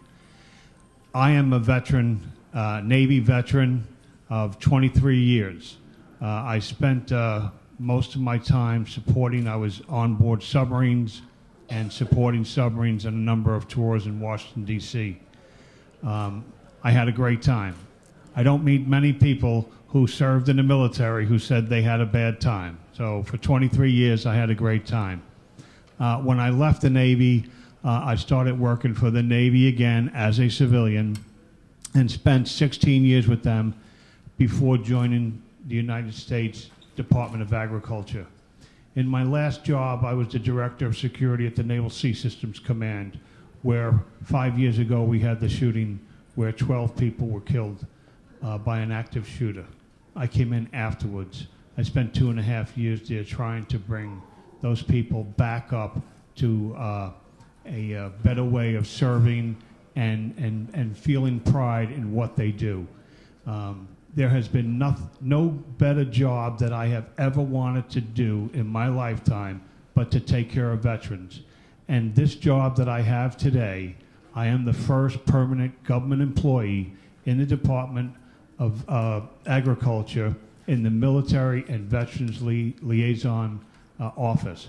And so I will give my brief and talk about what we at the USDA is doing for our veterans.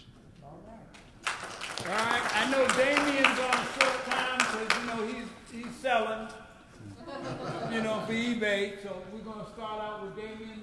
Okay. About 5 minutes. Sure. All right. Okay. You can either stand up or you can do it from... Is there a specific thing you want to talk about? Because I talk about a lot of stuff. Just talk about the relevant stuff. Okay, excellent. Thank you. How us veterans can, make millions by selling on eBay. Yes.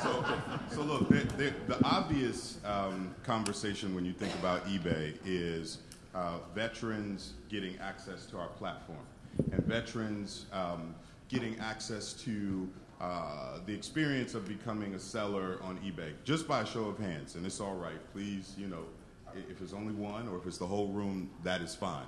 How many of you have ever bought something on eBay? By a show of hands. Okay, beautiful. How many of you have ever sold something on eBay? Okay, great. How many of you want to sell something on eBay? There you go. See, why are you taking my questions? I'm just kidding. So for those of you who have bought and sold already, I say thank you. For those of you who would like to sell on eBay, please, please, please reach out to me. My email is damien@ebay.com. I can also see you afterwards, and I can get you set up with someone who can actually help you to get on our platform. The point there is that if you have access to a mobile phone, if you have access to a laptop or a desktop computer, you can sell on eBay.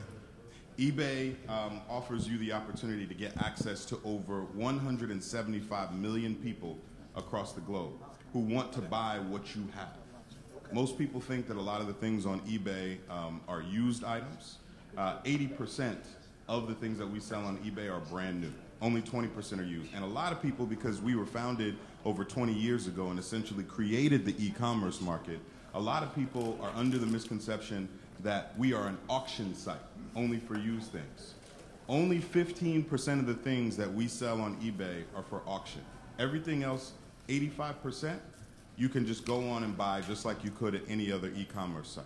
The reason that eBay becomes a great place for veterans in particular is because a lot of times when, you know, you're trying to get a job, obviously we all understand this, you're trying to get a job, there's an interview process, you got to go through, et cetera, et cetera. eBay, you can start tomorrow. And again, it's about economic empowerment. But that's the obvious way that eBay partners and does things that are relevant with veterans. I want to talk very quickly about a couple of others. Hiring. Part of creating wealth, and everybody knows this, part of creating wealth is not just you being an entrepreneur outside of an organization. You can be an entrepreneur within a company like eBay.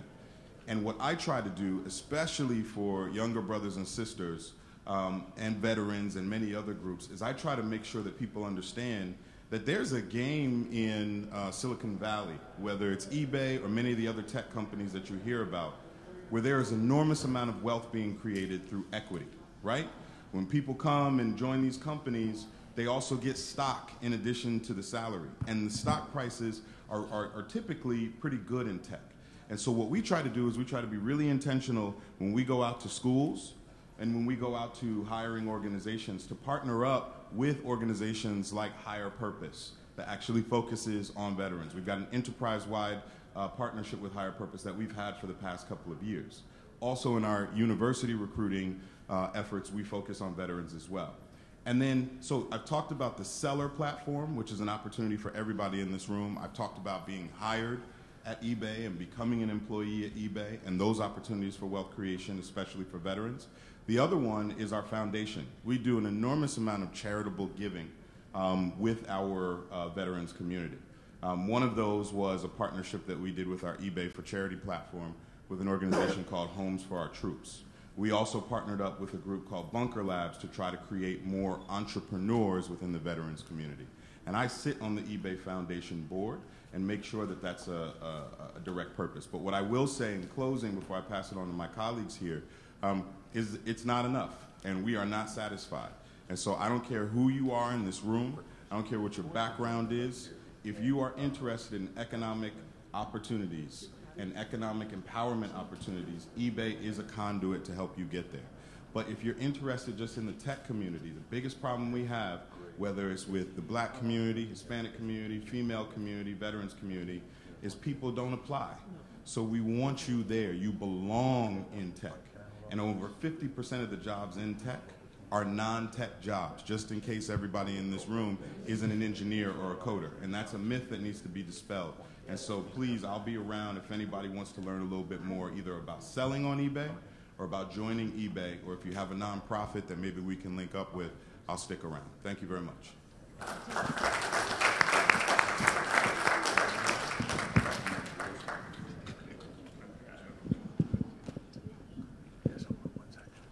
A couple of years ago, I ran into a guy, Ron Armstead, who told me that we need to do something to try to bring together HBCUs, Howard University, and others into the VA system. At that time, I thought it was just a minor issue, wouldn't emerge too much.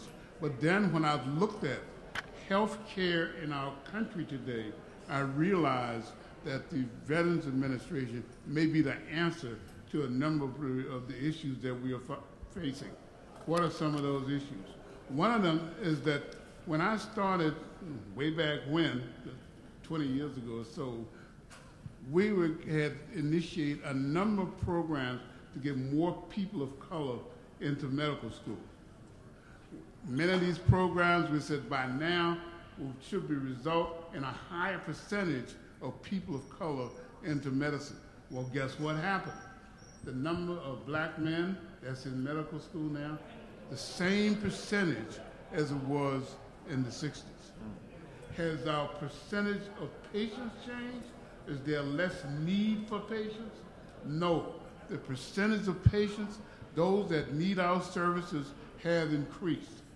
Is there any special reason why we need to have people of color in medical school? I did a study a couple of years ago, a very simple study, went out and just looked at outcomes in terms of ethnicity and patient outcomes in terms of staying in the treatment. And what we found was that people of color tended to retain patients in treatment longer, irrespective of the ethnicity of the patients themselves. So there's something that we're doing that's right. I think there's a big selection process going on, harder for us to get in. But there's something that we're doing that's right. That means that's important for us to be able to provide those services. Now, there are a lot of pressures now to actually restrict this availability of health services to folks, despite the fact that many of the disparities that we've seen, and we're well aware of those. My colleague David Satcher showed that a whole bunch of measures, people of color do not live as long, get more diseases, have worse outcomes. Despite this, there's still a lot of efforts to keep us from reducing those disparities. Part of it is, of course, lack of access to service because of lack of access to providers who can appreciate the needs we have, massive programs to prevent affirmative action from taking place. Right now, as mentioned earlier, there's big pressure to privatize the VA system. I tell you, I've seen state hospitals privatized, I've seen public institutions privatized. The problem with privatization is that their first issue is making sure that the bottom line is taken care of. And the quality of care, unfortunately, becomes secondary. So if you can show me that privatization improves quality of care, I'm right with you. But I haven't seen it yet in any system that I've been involved with. And then the other point is, do we have treatments that are effective for the kinds of needs that we have? I'm working with a clinical trial group. One of the findings we have is that many of the treatments for problems such as post-traumatic stress disorder don't work. And not only do they not work, but many of the medications that we have are not designed to be effective for people of color, because we're not in the trials and we're not part of those who actually help to develop the effective medications. So I want to just ask you to make sure that you are encouraging folks to participate in research, encourage your colleagues to have a role when folks ask what kind of medication you need, what kind of problem, what kind of proposals you have to be able to have effective treatment. Right now, we're in a day of what we call individualized medicine. I was just talking to my wife. She said, let me use your pills, see if they work on me. She said, they may not work on you. Individualized medicine reflecting that different people, different individuals, different ethnicities, different genders, some medicines that may work for others may not work for other people. The way to address that is to recognize that and to make sure that we have the studies and the data to reflect that. And then I want to just also again emphasize the importance that we've had in terms of involving academic institutions. The VA system did something brilliant a long time ago. They made sure that most of the VA hospitals are linked up to academic medical centers. And this meant that the VA is always in the forefront in terms of new treatments and in terms of development of new knowledge. And again, Ron and I said that a key group is, of course, our historical black institutions. They need to be in that midst, and they need to provide the contributions that they have, because they are the ones that are providing service to our folks. And the graduates of those institutions are more likely to go out and work in sectors such as the VA system. So we have challenges ahead of us. As you know, the Affordable Care Act is under all kinds of challenges.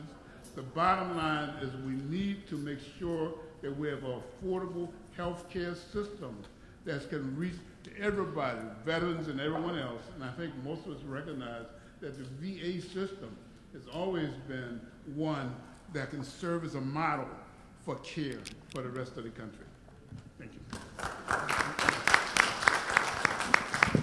Mr. Boyd, just before you start, I want to say two things. One, I was asked by my graduate school professor a little while back ago, did I know any veterans? This goes for you two over to the Department of Agriculture. He said, Ron, do you know any veterans that are interested in farming?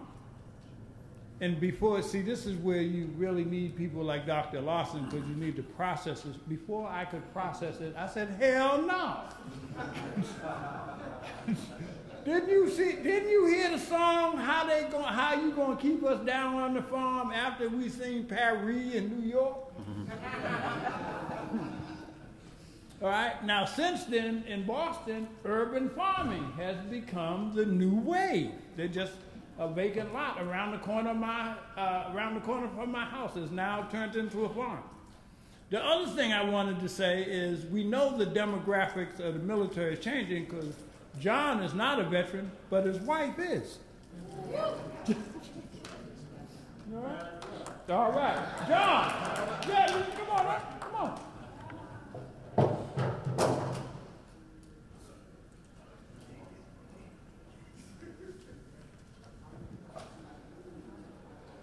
Juan, you took my whole speech. I was going to tell a story about how he said that no one was really veterans looking to get into farming.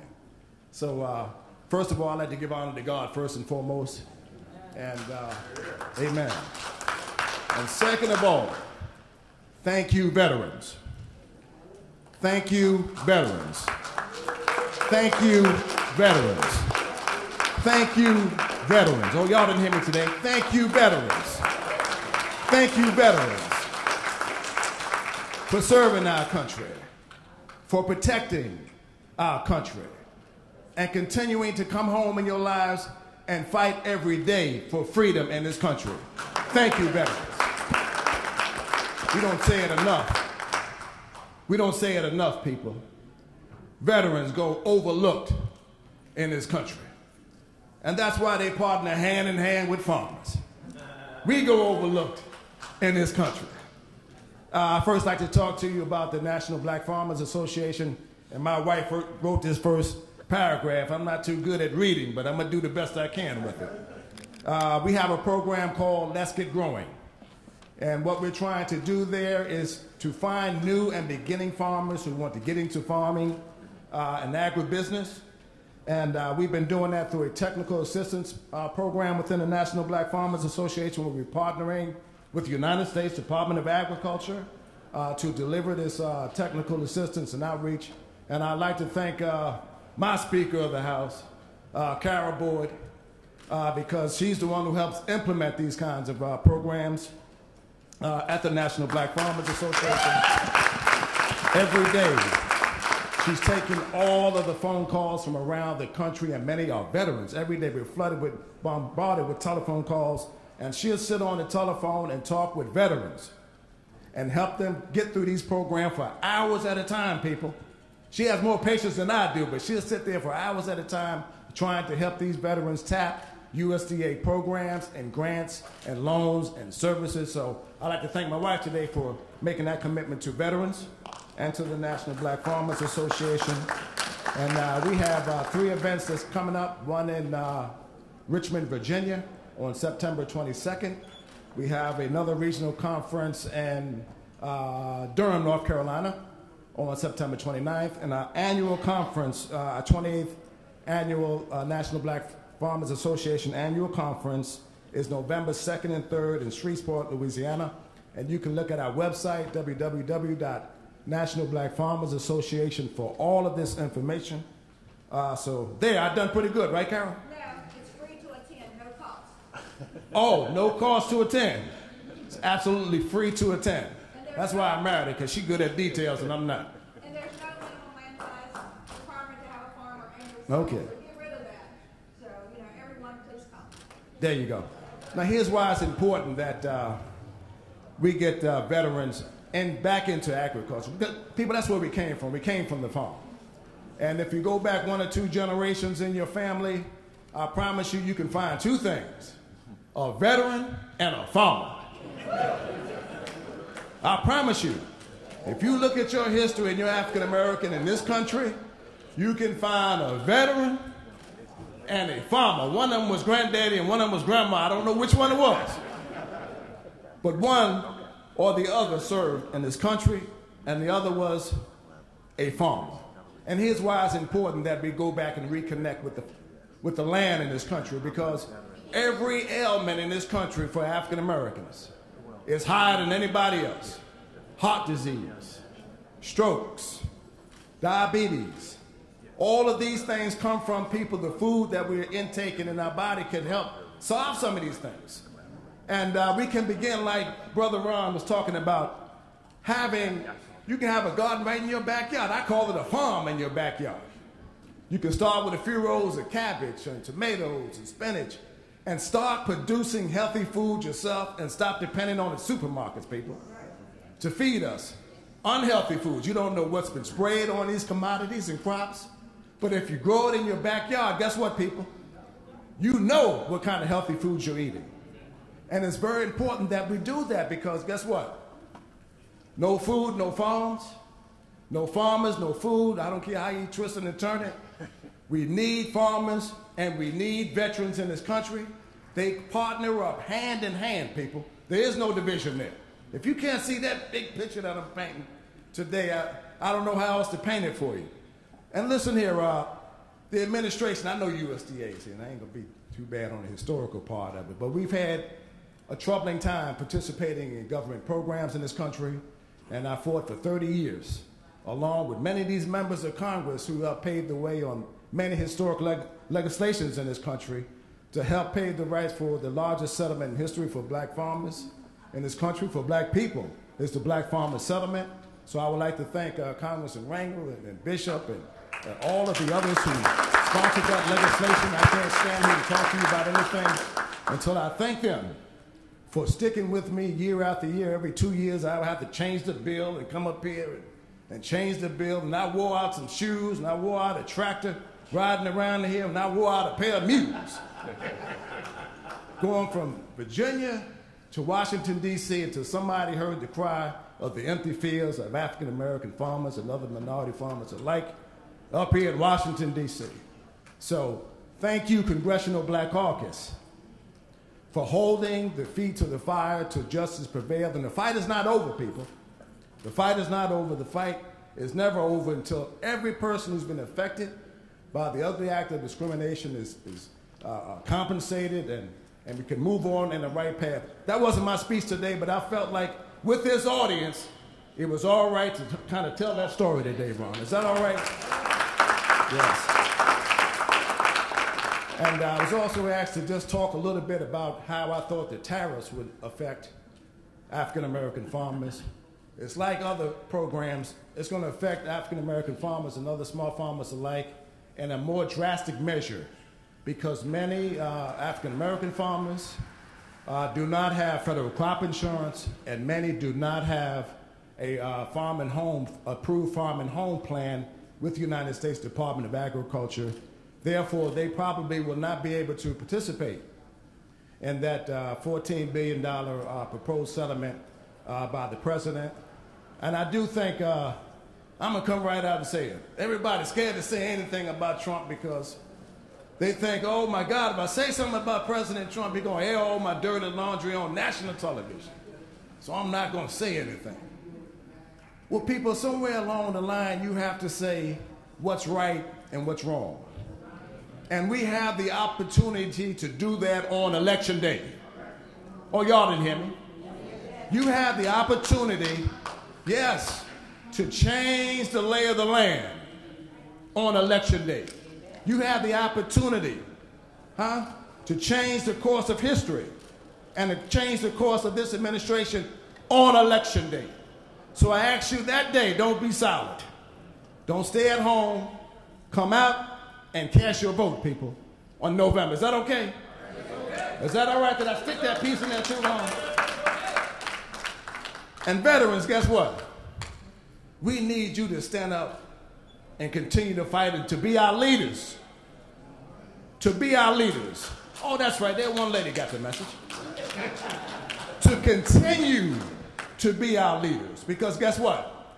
When you took that oath to protect and serve this country, you signed up that day to be a leader, whether or not you knew it. So you are a leader if you serve this country as a veteran. So again, I say thank you to the veterans. The National Black Farmers Association wants to work with you.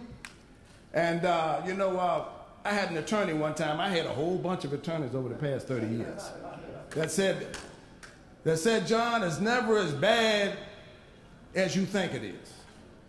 And I'm a farmer. I've been farming for 35 years. My daddy was a farmer. My great-grandfather was a farmer. And I don't know, I ain't had much choice but to be a farmer. All them farmers in my family.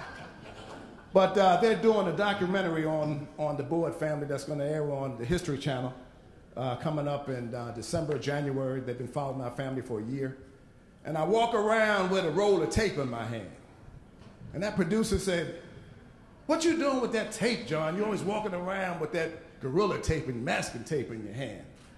I said, oh, you don't know what it's like to be black. We don't have the money to fix everything, so I just put a little tape on it. Huh? I just got to tape it till I make it. I just got to put a little tape on it. Yeah, I got a hole in my pocket, but people, I'm trying to tell you, if you can just put a little tape on it, you can make it. Huh? I got a hole in my combine, but if I put a little tape on it, I can make it. Guess what, veterans? You made it back home safely. You put a little tape on it. You put a little tape on it. You didn't have just a rifle. You had a little roll of tape too. And you came on back home safely. Huh? So as I leave you today, I want to tell you, don't give up. When friends and family tell you that you can't succeed and the life is over for you, don't give up. Don't give up being a veteran. Keep on being a leader. Don't never, ever, ever give up in this country, and don't never, ever give up in what you believe, and don't never, never, never give up in what you believe. Thank you very much. Thank you very much for this opportunity to be a part of such a wonderful panel and be a part of such leadership in this country with Charlie Rangel and others. Thank you very much, Ron. Thank you, sir.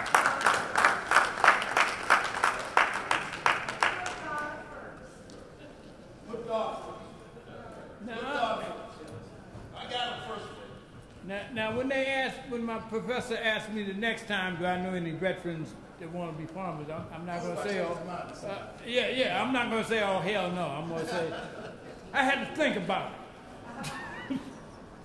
Listen, I want to bring up Mr. Chico Tillman, because one of the tasks of this first panel was to talk about opportunities. And Chico runs a unique program. I just came from Chicago. And my son, who lives in Chicago, sends me reports about people shot and killed almost on a monthly, weekly basis. The body count in Chicago is higher than it is in Iraq and Afghanistan.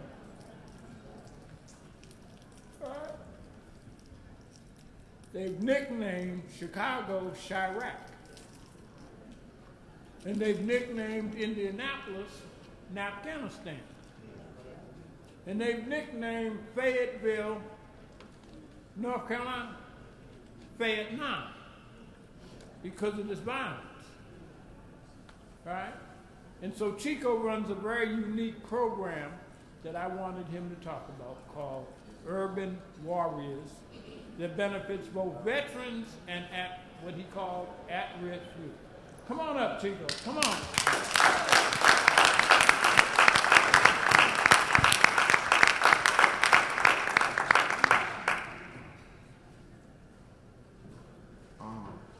First of all, I'm humbled to be in the presence of such an esteemed assembly of individuals,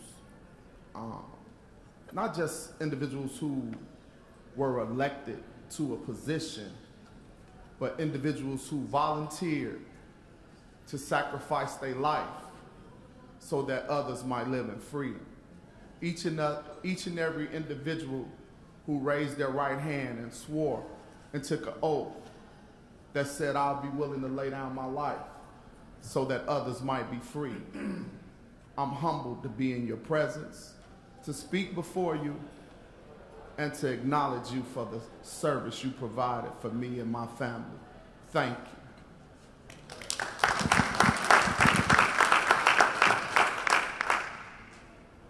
I understand what it's like to raise your right hand. I raised my right hand for the United States Air Force, and I was sworn in 1990. And I understand some of the challenges, not physically. Most of the time when people talk about war, they think of it from a physical component. Hardly ever do we talk about the psychological effect of objectifying individuals and humanizing other individuals and coming back to a space where now you have to detach from that which you was and transition from someone who was in service to someone who is now a civilian. So I thank you for being able to make that transition, yet continue to serve. In Chicago, we have some challenges. We have about 700 homicides a year. Over 2,000 people are shot in Chicago by gun violence through interpersonal conflict every year. About 2,000 people. That's about 6 people every day are shot, not counting the fatalities. So just say 8 people shot every day in Chicago. And you say, well, it's 2.5 million people, Chico, that's not that bad. The sad part about it is these 8 people are shot in our most vulnerable neighborhoods. Most of the homicides and shooting are in 7 communities in Chicago, which are minority communities. As we begin to see these problems at the YMCA of Metro Chicago, we begin to do research and ask individuals in these vulnerable communities, who do you look up to? Who can help you change your life? Some of the people we asked them about were police officers, athletes, elected officials. And to our surprise, we asked individuals who have been exposed to the most amount of trauma who they respected the most, and they said veterans. They say, we respect veterans. So we came up at the YMCA, Eddie Bocanegra and our CEO, they came up with this idea of coupling veterans with youth in our most vulnerable neighborhoods who have been exposed to the most amount of trauma to help change their life, to help give them a different perspective on life. And what we found that urban warriors reduces traumatic effects of violence in both the life of the soldier who suffers from sometimes PTSD and also from the youth in the communities. It's a 16-week program where the veteran and the youth go over 5 thematic areas. They talk about belonging. They talk about positive identity development. They talk about cognitive restructuring. They talk about coping, and they talk about engaging the community. Now, in this time, during this 16-week bonding process that's laced in narrative therapy, the veteran become mentors to youth, some of which who've been perpetrators to violence or victims of violence, or live in what we call combat zones, these 7 communities where shooting happens every day. And they begin to talk to these youth and tell them how to navigate through these communities and operate in a pro-social way so that they won't be victims of crime and to reduce their proclivity to commit a violent crime. Some of the things we've discovered that when the veterans mentor these youth begin to change their life. They begin to look at their communities from a strength-based approach instead of from a deficit. Also, they share these common life experiences because veterans who go through this period of time where their life is in peril every day are able to relate to these youth who every day try and figure out a way just to navigate to get to school, find the safest route to get to school, maybe pick up their brother and sister and make it back home. So the veteran encourages them, and when they come into some conflict, the veteran help bring them back to baseline and help give them pro-social ways to deal with whatever conflict they might have in the community. Also, they teach them how to self-regulate and process information so that their anger won't rise and they escalate and they become spontaneous and shoot someone. So Urban Warriors has impacted Chicago in ways you haven't believed. Many people talk about the atrocities that's going on in Chicago, but because of the veterans that continue to serve, they don't talk about the countless lives that are saved because the veterans in our communities decided to continue to serve.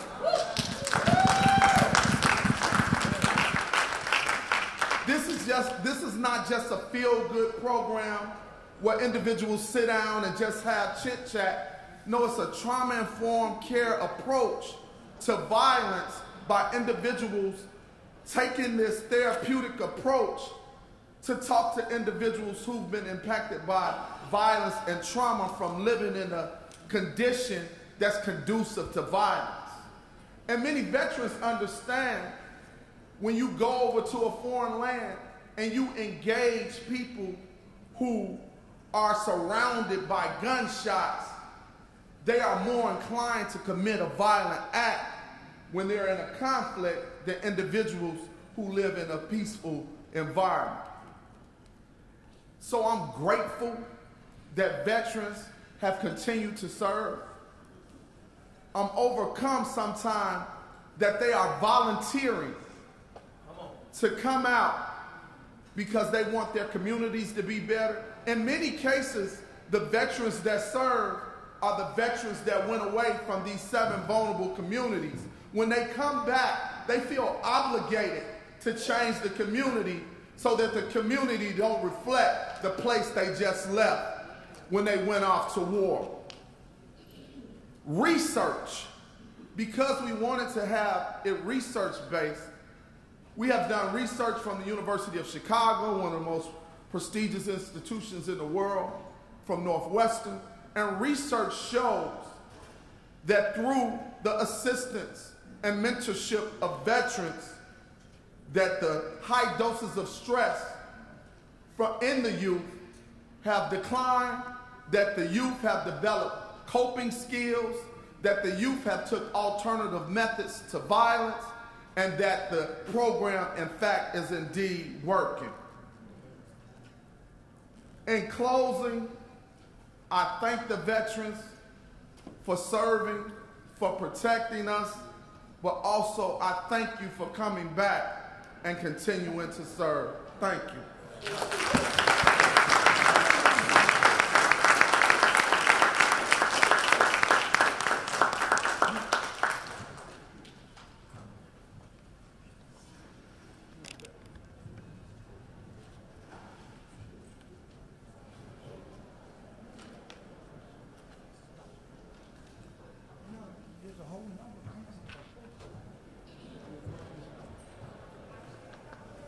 All right.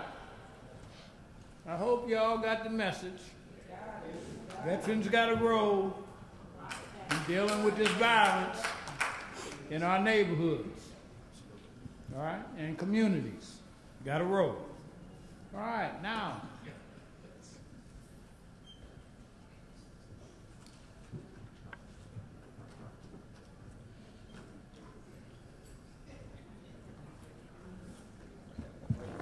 Again, my name is Bill Ashton, and I'm the Military Veteran Agriculture Liaison at the Department of Agriculture. As most of you can probably tell from my southern accent, you know, I'm from the South, the place south of Boston called New York, if you're familiar with that place. And you can probably tell, I joined the Navy right after high school and spent 23 years in the Navy, and so you can probably figure that I'm not a farmer either. But what I do at the Department of Agriculture is educate veterans. My tagline to everything, and it can fill any audience, any company, or anything like that, is veterans don't know what veterans don't know. That could be with the VA and other things like that.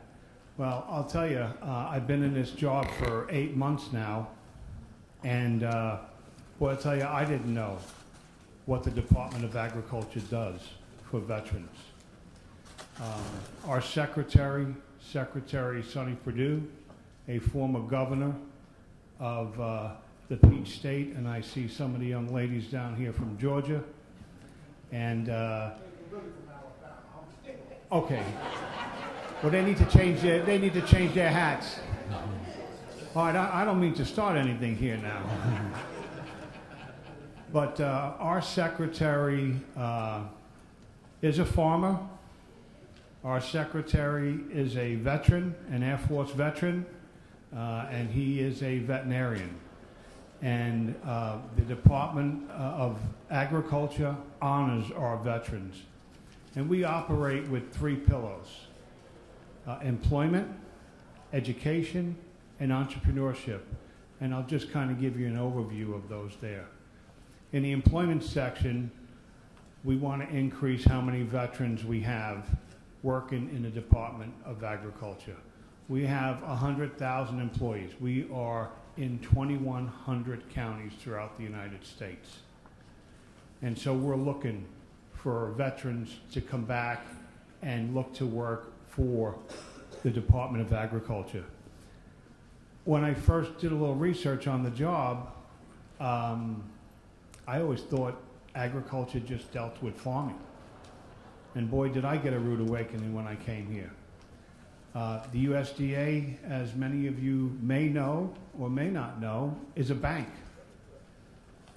I didn't know that. So people who are veterans are coming out and have background in finance.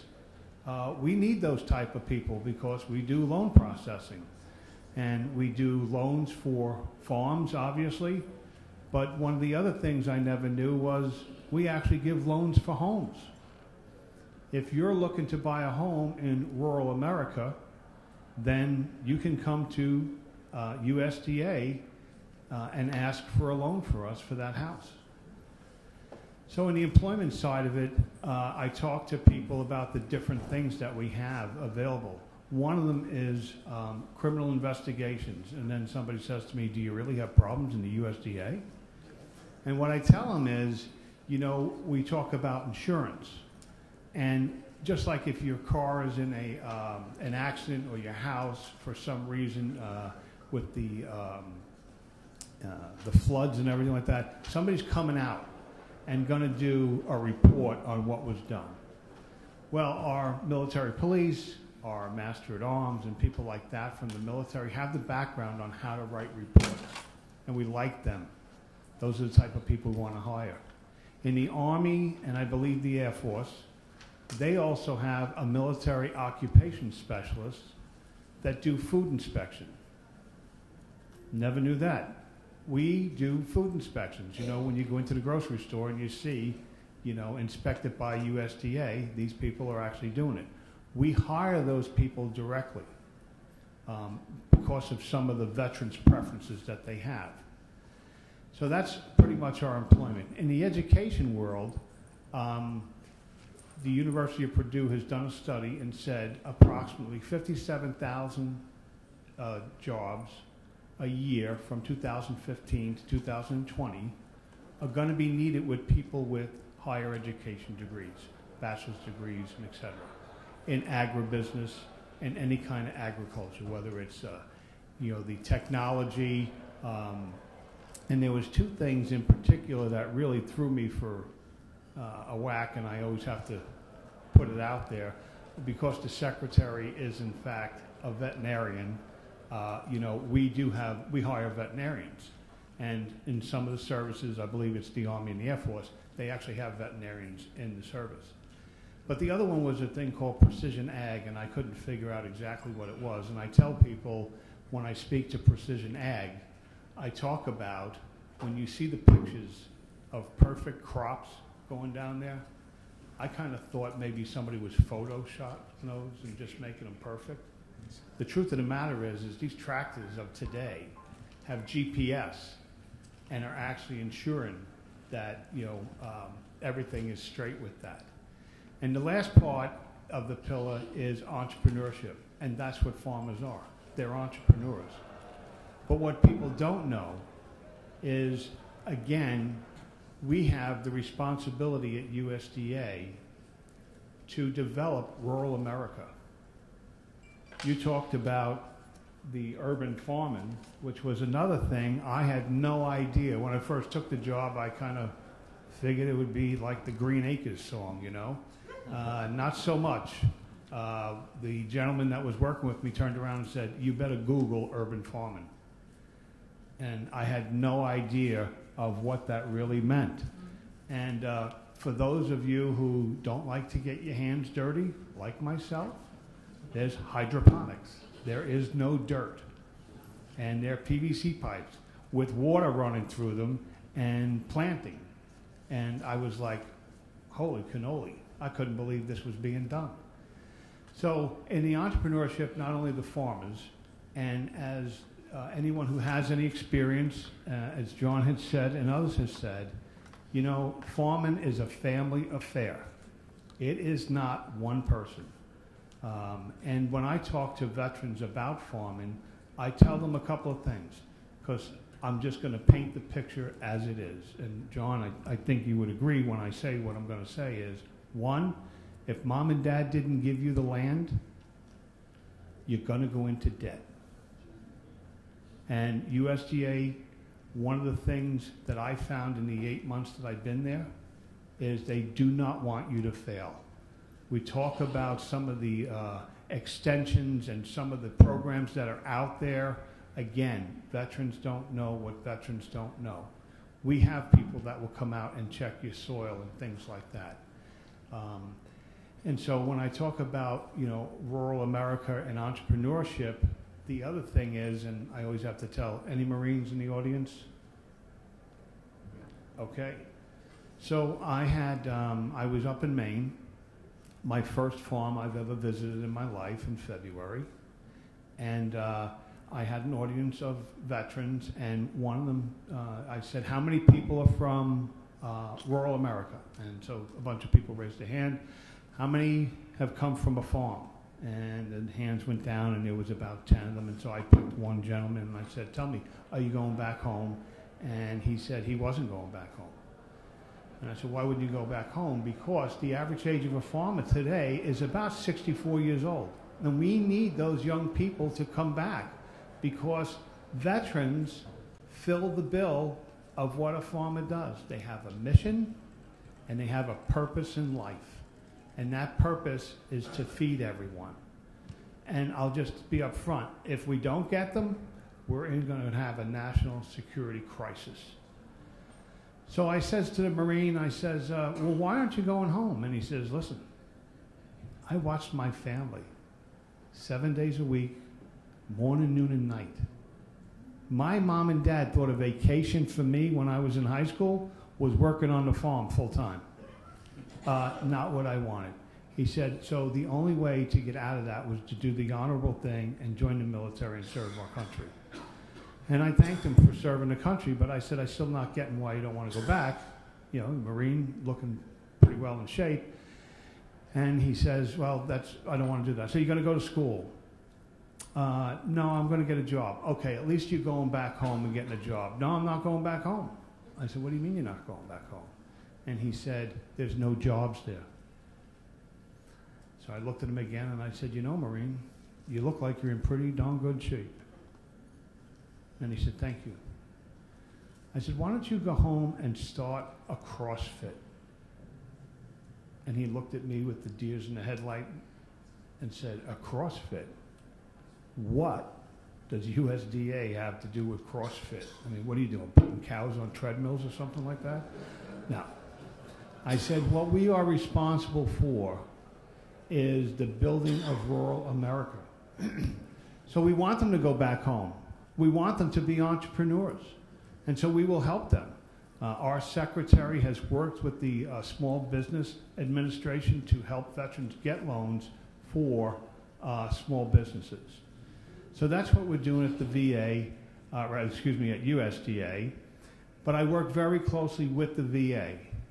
And a couple of things that we're doing there, if anybody's ever experienced this, when you come out of the service, you may be eligible for what's called vocational rehab, where you may have to be retrained in another trade or something like that.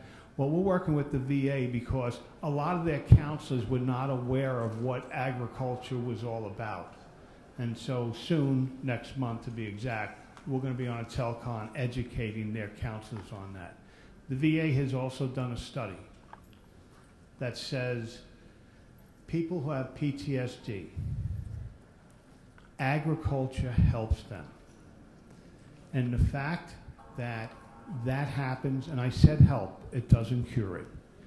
The other thing is the VA has recognized this because they just recently had a $4 million grant internal to the VA that they went out to all their hospitals and clinics and talked to them about if you have land, you can apply for this grant, and the grant was for you to start an agricultural training program on the grounds of your hospital. So I'm working very closely with the VA to get them to understand how we can work together in taking care of our veterans. And in closing, I'll just share our secretary's motto is do right and feed everyone. And thank you all for your attention. I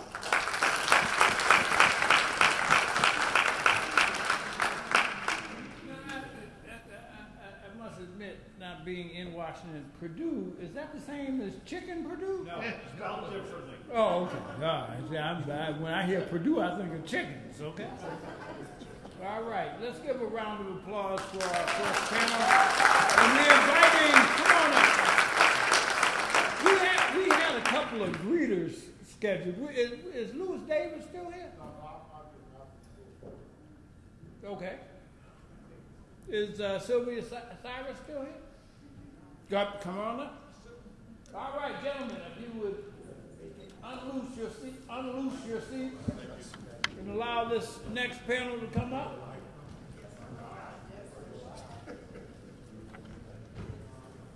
6 to 10 in room 2043 of the house of the Rayburn House Office Building.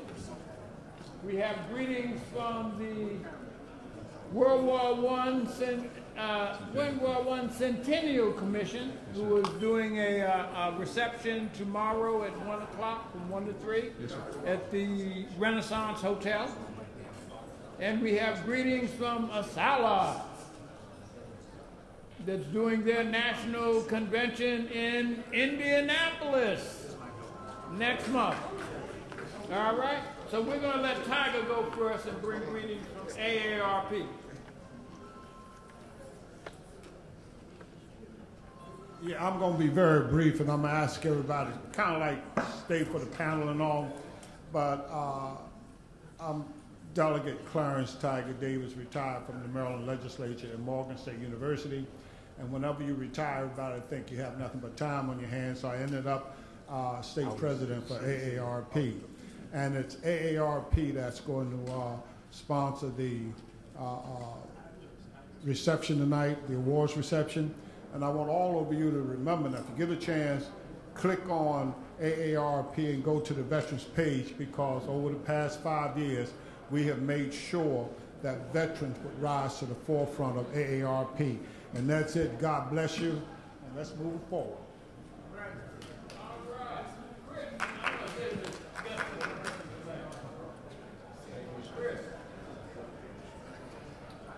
Thank you for your attention. My name is Chris Islieb. I'm with the U.S. World War I Centennial Commission. We're a congressional commission that was set up in 2013 by Congress to tell the story that we've been talking about earlier of our World War I veterans, men and women that stepped forward to serve. To forget one veteran or to have a forgotten war is to forget all veterans and to forget all wars, as we know. 4.7 million Americans 100 years ago suited up to fight in World War I. 2 million of those folks deployed to the fight, and 116,516 American men and women never made it home. Of those people, 350,000 African Americans served in uniform, suited up for World War I. And they made enormous contributions. They changed their world. It was a segregated military. As we talked about earlier, there was two fights going on, the fight at home and the fight in the war. That segregation continued on through World War II, up to almost Korea. And to that end, the Congress in 1992 decided to do the right thing in the world of the combat veterans. And they reviewed the racial policies that happened during the war, World War II and Korea, and took a look at the valor medals that were awarded, because no African American person who was in uniform was awarded a Medal of Honor during their time in service, during those wars. So in 1992, under Shaw University, they created a study. But they forgot World War I. So the Centennial Commission is in the process of changing that history. We're going to recreate history. We're going to change that wrong. And we've got a briefing on it tomorrow from 1 to 3. It's going to be over across the street at the Renaissance Hotel. It's going to be catered. We've got coffee and some refreshments and some fellowship. It'll be from a number of different folks who are going to be talking about our new program to review the 70 senior-most medals that were awarded during World War I to African-American soldiers. And what we intend to do is do a systematic review to see whether any of them rise to the occasion of the Medal of Honor. And we're going to make recommendations and bring them forward to Congress and to Army leadership. So we invite you to join us and to talk about it. Our leader is Dr. Jeffrey Sammons from New York University, and we also have a couple of other experts and people who are going to be involved with that study, and we appreciate your support. Thank you.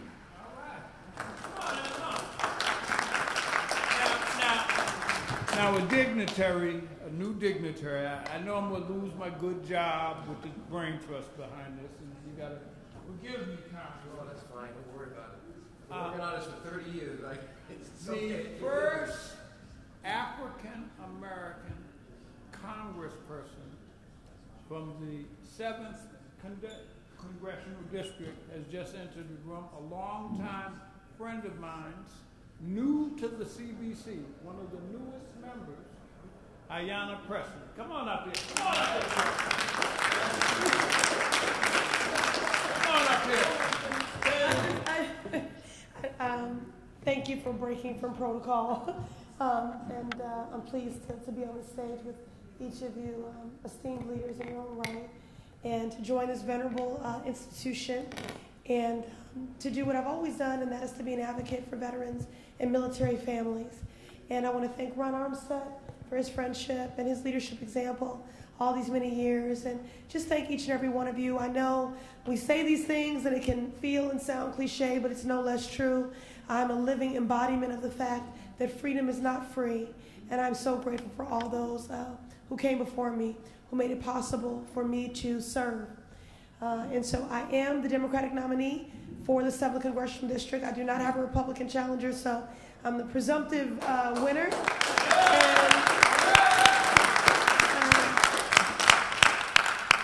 And look forward to serving alongside.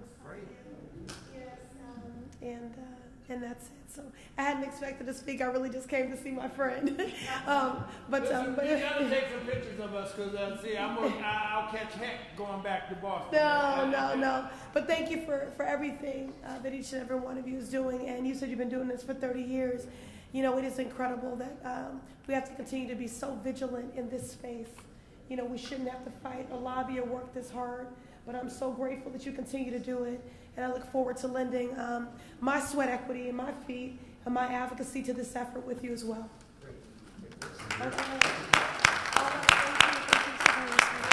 Yes, she can.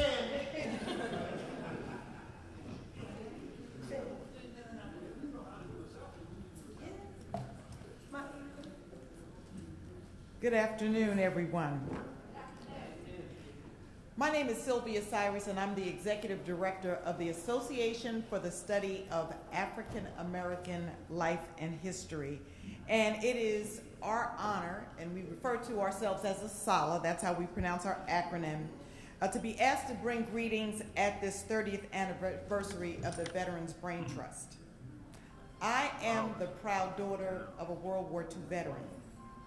In commemoration of African Americans and those active military personnel, we, along with our founder, Dr. Carter G. Woodson, who is the undisputed father of Black history, have always had as a part of our mission to document the history of African Americans, and in particular those who have served. Dr. Woodson himself was the product of a U.S. colored troop. ASALA is a proud member of the Vietnam Veterans Commemoration, and I would just like to recognize one of our friends who's in the audience today, U.S. Army Colonel retired Lucretia McClinney, who has done so much to help us in this effort, and we ask anyone here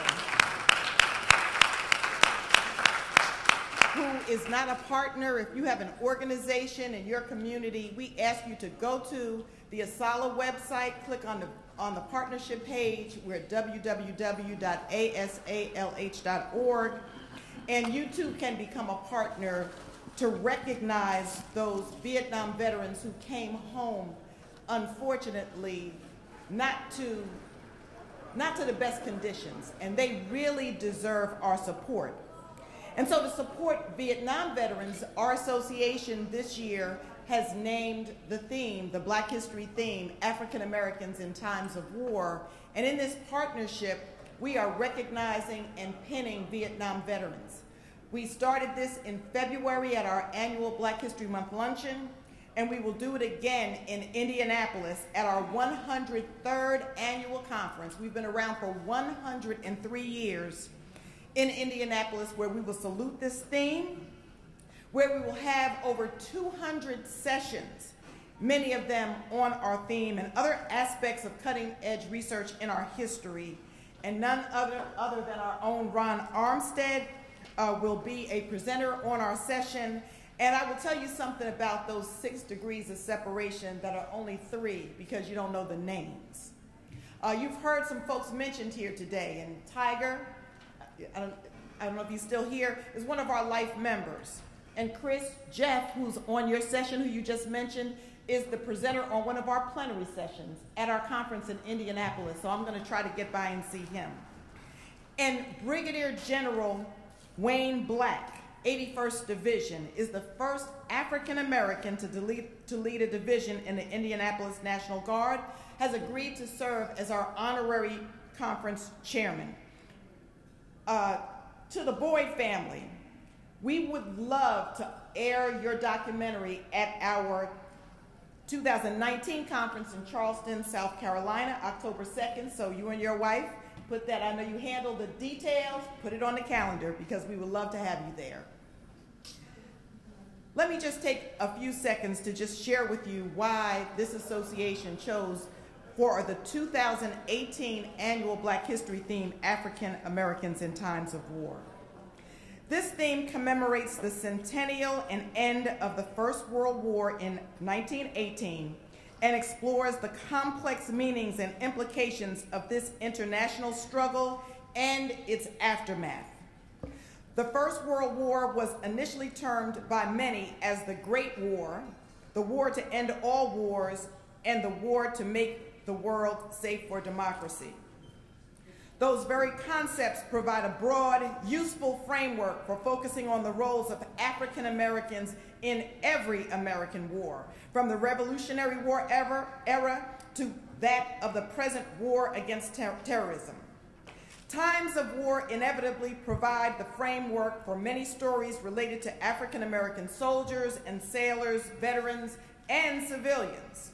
This theme is filled with paradoxes of valor and defeat, of Civil War opportunities and setbacks, of struggles abroad and at home, and artistically, creatively, and repression, and of catastrophic loss of life and righteous hope for peace. For more information on that theme, I suggest that you go to our website at www.asalh.org. To our proud veterans and families of veterans, we salute you. ASALH and our members remain committed to research and publish the history, the documented evidence of the honor, valor, commitment, and your investment of those servicemen and women. We are comprised of members of communities around this country, like places like Chicago, DC, Charleston, just to name a few. We ask you to join us as we commemorate your service and to commemorate our founders whose history is similar to that of so many, many great people who are in this room today, and we want to make sure that we capture that. We greet you today, we salute you today, and to my fellow panelists, have a good day.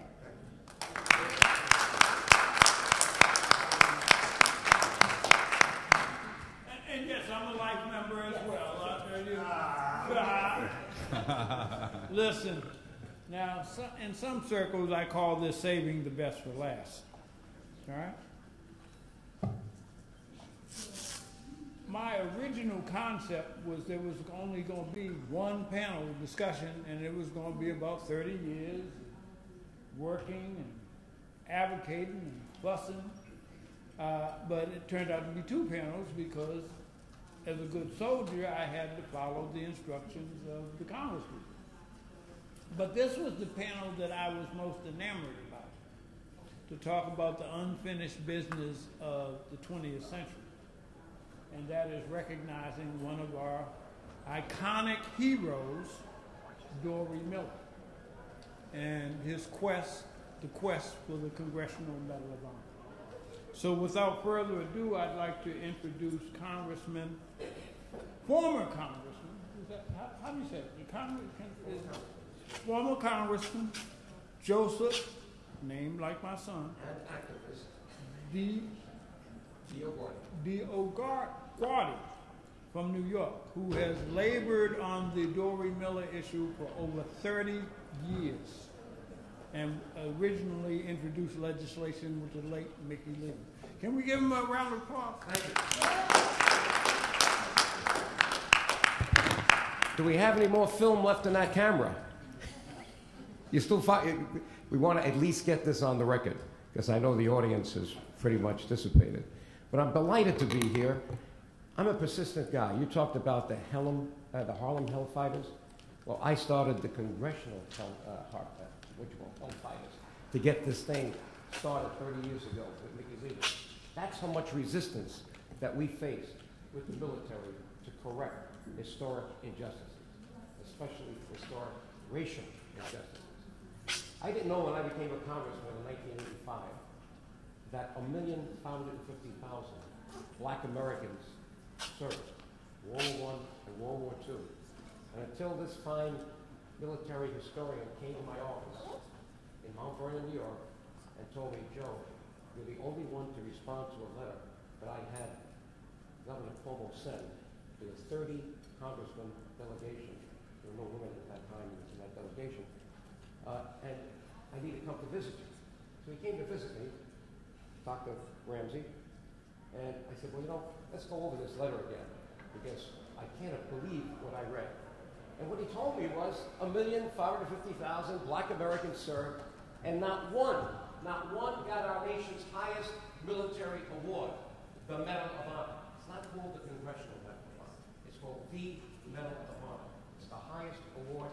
Each military service has its highest award, but this transcends all of them. Okay? And I said, listen, Dr. Ramsey, I'm a certified public accountant. I became the first CPA, believe it or not, ever elected to the U.S. Congress. I said, those numbers don't add up. What's the problem?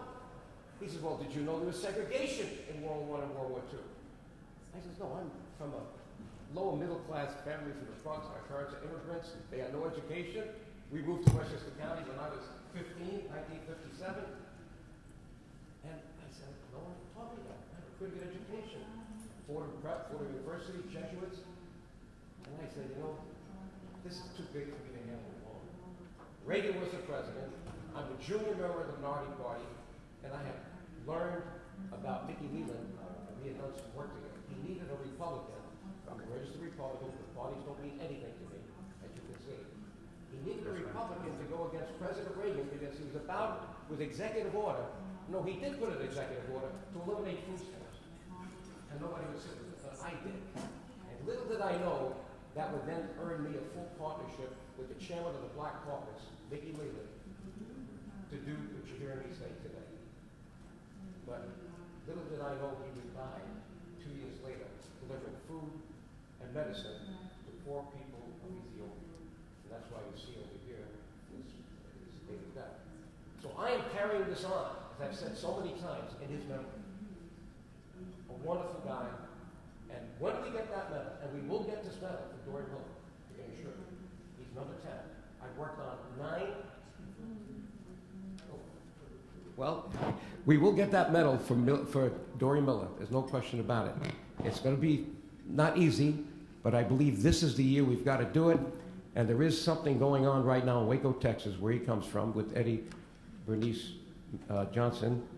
They're building a $2 million memorial for him, and they expect to dedicate it on Pearl Harbor Day, where he acted bravely to deserve this medal. And that's going to be December 7th of this year. And I've got some ideas on how we might be able to get that medal so it's done in conjunction with that. Do you like that? Yeah. Okay. All right. You got to have a vision, and then you got to make it happen. Someone always said, you know, it's nice to build castles in the air. That's your vision. But you got to put foundations under them to make them count. And that's who I am as a person. That's how I got to Congress, when no one thought a CPA could get elected to Congress in a district that had a huge African-American population as a Republican. But I pulled it off. And I was there for 2 years, and I did good work. Now, I heard before about the Shaw University report. I have to give you one correction on that, because why did I put this booklet together? Because I'm kind of the institutional memory on this. People talk about the medal given in '91. Then the 7 medals given, they say, by Clinton in '97. And then the one we got, and I was at the Obama White House for, that's where I started it, with Sergeant Henry Johnson. And that Shaw report came as a result of a compromise that I struck with Mickey Leland in the office of the Defense Secretary. Reagan opened the door for me through his secretary, his chief of staff, Howard Baker at that time. He says, you got to stop all this stuff. You got 180 signatures. You're creating a riot here. You're a troublemaker. Go visit the Secretary of Defense. Let's try to get this thing solved. So I go, and I realized that we had to accept a compromise. And the compromise was a pretty good one. He would take Department of Defense money, fund a black university, I didn't know which one at the time, it became Shaw, to do an independent study, World War I and World War II, which members of the service received the second highest award. Why didn't they get the first? Okay? Now, I won't be with you tomorrow. I know Jeff Salmons, because we had a panel on the National Archives on this issue 2 years ago. But I think you got to mention this, that everything that you see in this book is a continuum. Everybody thinks, well, we got the medal for Henry Johnson, then we got the first one for Corporal Freddie Stowers. He was first, actually. And then the 7 that came, and then now Dory Miller, then Henry Johnson, Dory Miller. It's all one continuum that started with me and Mickey Leland. And hopefully it'll keep going, as you said now, with this study, because it's a good idea. But even if it doesn't, I feel morally obliged to make sure we get a medal for Dory Miller in memory of Mickey Leland. Because I didn't know who Dory Miller was. But when I came up with this guy from New York, Sergeant Henry Johnson, and went to Mickey, he says, Joe, I'm going to do this with you, but I got a guy here in Texas. I thought it was Houston. It's Waco, Texas, in those days. He says, his name is Dory Miller. Can we do this together? I said, absolutely. So we started together, and we put in 2 bills in 1987 to open the statute of limitations. One for Dory Miller and one for Sergeant Henry Johnson. I put Dory Miller's in here, but there's another booklet that shows both. That was 1987. That's what started this, okay? Now, when Clinton awarded 7 more medals in 1997, I think it was, he did it, but he didn't do anything to work on that. He was just the beneficiary of the report from the Shore University, and I had to write this very long letter to the New York Times. They don't print letters this long usually, all right? But this is the letter. Read it. It's for New York Times, where I had to create the historical perspective that this was not Clinton's work. I didn't condemn him for it. I'm happy he gave the medals. He was the vehicle. But they had to know that this started with Mickey Leland and Joe DiAguardi back, and now it continues. But thank you for remaining here. Thank you for being here. Please, if you don't have this, take it with you. And if you have others that would like to have this, I have other copies of it. Just come up and we'll give it to you. Get it out. Information is power. Okay? And that's what this is all about. God bless you all for coming.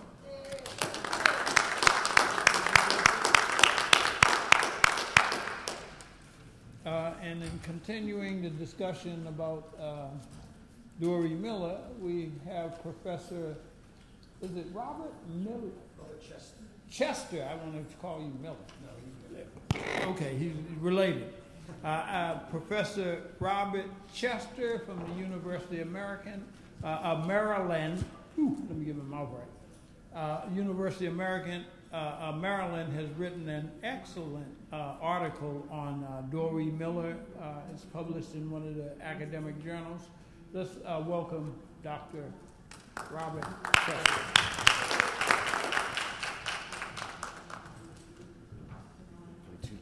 Can you hear me okay? I want to thank Ron for inviting me and all of you for staying around. I wrote a piece in 2013 about Dory Miller. His mother liked to call him Doris. Some people say that he was called Doris because she wanted a girl, but she insisted that it was a gender-neutral name. Anyway, I'm interested in the way that we remember and forget in our society, and I wanted to just give you a little bit of background in terms of Dory's history and how we come to a point where we're still looking for him to get his Medal of Honor almost 80 years after the events that made him famous. So Dory was born in a place called Spiegelville in Texas. His parents were sharecroppers. He joined the Navy in 1939 at 20 years old, and of course he was restricted to the steward's branch. He was a messman. He waited tables, he shined shoes.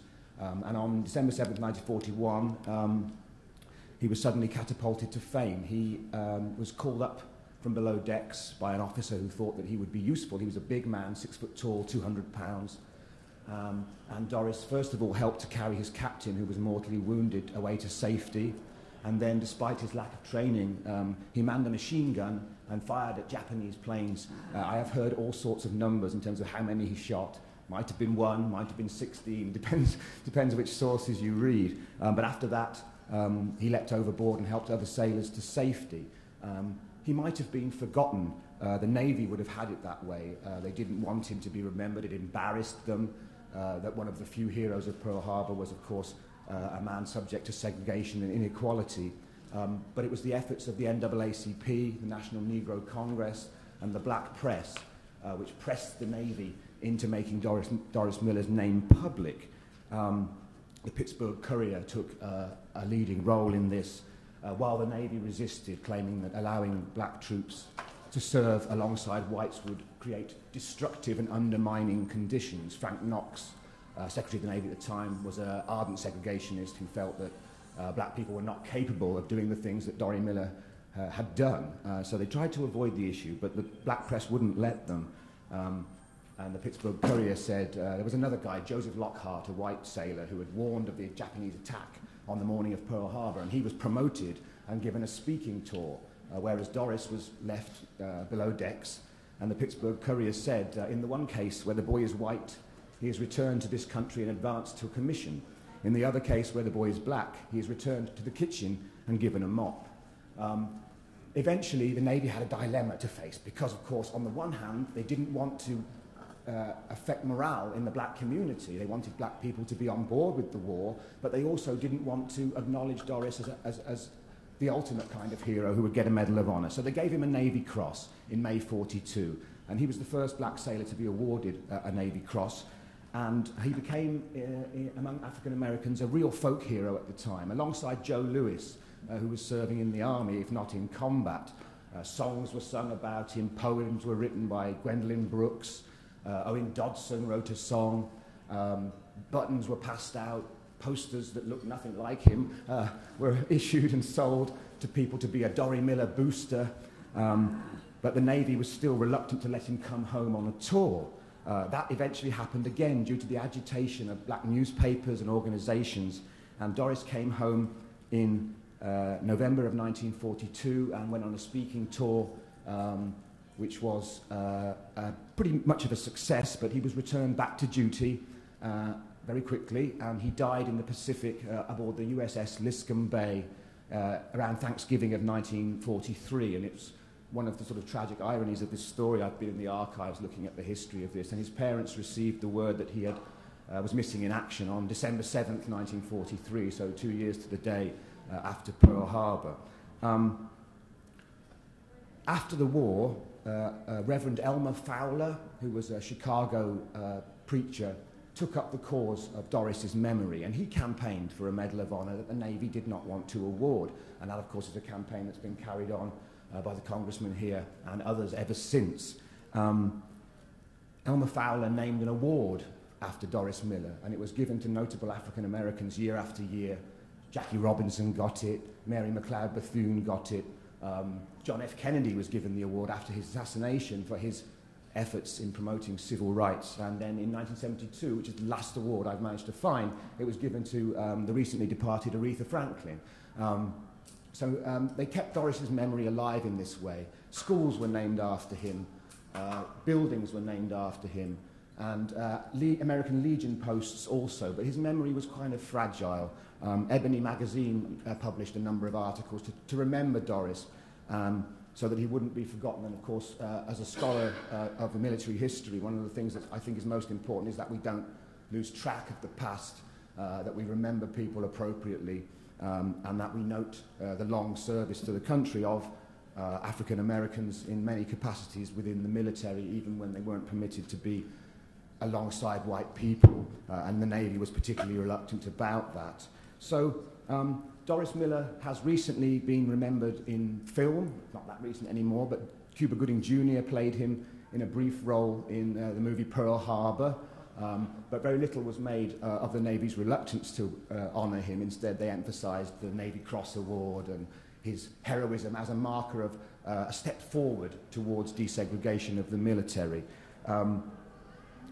Still no Medal of Honor, and that's where this campaign continues to be important, because the Medal of Honor is, of course, the ultimate award that recognizes a true hero in the nation's past. And while there have been recent posthumous and retroactive awards of Medals of Honor, the Navy has again remained fairly reluctant to move on Dory Miller. And that, I think, is because to do so now would be to admit that every time they said no over the last 80 years, they did so for reasons of racial prejudice. There is a memorial being built, as Joe said, and they're hoping to break ground this year. They were hoping to do that when I published this article in 2013, so it's been a long process. But it's a magnificent structure. It features Doris and a reconstruction of the USS West Virginia, on which he was serving on the day of Pearl Harbor. And I hope very sincerely that they can have that Medal of Honor to place at the memorial in a true mark of Doris Miller's contribution to history. And another thing which I think is important is to recognize that while Doris Miller was remembered, very little happened to help his family. Very little material gain accrued to them from his heroism, and his mother died in poverty in the late 1970s. So I think, we have to attach to memorial commemoration substantive change as well, and that's something that I try to talk about in my scholarship. So I'll leave you with that. Thank you very much for listening to me.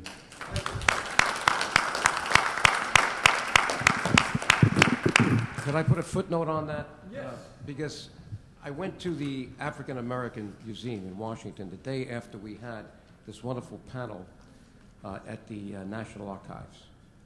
And I was happy to see a very large exhibit for Dory Miller. Have you been? If you haven't been to the African American Museum, go to the second floor, I believe the second floor, and you'll see the African American people who got the Medal of Honor. But he doesn't have the medal, but he had this wonderful exhibit bigger than anybody else. So I have a feeling that God is working to point to the right solution on this, and it's to get that medal. There's also a feature on Doris at the National World War II Museum in New Orleans, which I was fortunate enough to visit last year. So he has his place, but just not quite the right place yet. Right. All right. Now, I wanted you to know why I saved D for last. All right? It wasn't by accident. It was by design. See, because D, in the congressman's words about women being the fastest growing segment of the military population, is the lead-in for this for next year. All about the women. Come on up here, D.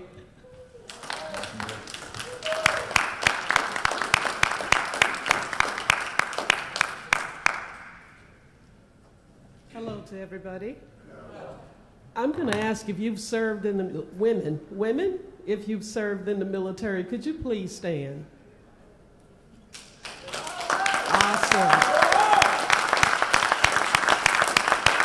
Thank you so much. You may be seated. Thank you for your service. I'm Dee Quaranta from Jacksonville. I'm not from the D.C. area and wear, all those crowns on my head. I'm just one of those ladies in the trenches trying to help women who have served in the military. I'm out of Jacksonville, Florida, and our organization is Northeast Florida Women Veterans, which is going to be changed to Florida Women Veterans because we do so much work in the state of Florida.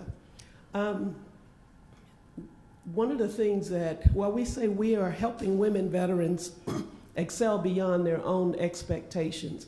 My organization basically provide direct services, which mean if they need something, supportive services wide, we help them with their rent or whatever they're needing. We provide workshops, we provide counseling. We also have them to engage more into the community because we know that a lot of our women veterans are isolated due to some of the hidden wounds of war and wounds of military service. They kind of isolate themselves. And so we try to get them re-engaged into the community. And the last thing we do is advocate. And so one of the things that we have been working on as a national observance, Women Veterans Recognition Week, and we've been doing that for 6 years in Florida, the third week in March, to just celebrate women. It's not just to celebrate their accomplishments, but also to bring community awareness to some of the unique needs that our women veterans have. We are the fastest growing demographics in the military. Jacksonville, or really Florida, just surpassed, I believe, Texas, and now have the second largest population of women veterans in the country. And that says something to us in Florida, but even nationwide, every time you talk about veterans, the first thing that pops up is this guy in his camouflage uniform. And women veterans have been overlooked for so long. And some of the guys, they say, well, Ms. D, why are you doing this? Why don't you do this for men too? Well, men they get recognized. Services through the VA seem to be more plentiful for our men. And the VA is, I don't want to badmouth the VA. I won't do that. No, we're not going to do that. But there's a lot of work that needs to be done when it comes to health care for our women veterans. There are some unique health issues that need to be addressed. But not only that, there are economic issues that need to be addressed as well. Many of the women that I work with are homeless. They have some severe mental health issues, and they have them because the VA have a shortage of counselors or they're not approachable. They have them because when they were serving and they suffered MST, you all know what that is, military sexual trauma. Their commands did not recognize that incident, and they came out of the military and really became just like those men that came out of Vietnam and said, I don't want to have anything else to do with you. And so they have went through their lives with these things on them. And they may not say that this has happened, but it's manifested through their relationships, through their inability to hold down a job or even hold down housing or anything. And so this is work, and I know this, what I have to say is it's not a hoorah kind of conversation, but it needs to be said because I believe our community need to know the reality of what's going on. I'm not saying that all women veterans are doing bad, because that's not true, but we have a very large community, especially in our African American community, women who have served in the military and that are going through. And I applaud this gentleman. I was thinking that one of our programs called Her Total Wellness, part of that program we do garden therapy. And I do it because I believe that getting your hands dirty and getting down there and working, it's very therapeutic. I myself started a garden in my backyard, and unfortunately Hurricane Irma destroyed it. And I haven't had the heart to build the garden back up, but I will. But I believe those types of things are very important for our veterans and for our women, especially when we send them out to garden therapy. They come back and say, this is the best thing that you could have done for me to help me to heal. And so there's so many things that can be done. We need to have this dialogue. We need to have this conversation about women veterans. What can we do as a nation to help these women heal? How can we help them to come forward and be open and say, this has happened, this is where I am, I need help? And so I don't do a whole lot of talking, so this is really short, but you women who have served, thank you so much for your service. I have been there, done that, 20 years in the Air Force.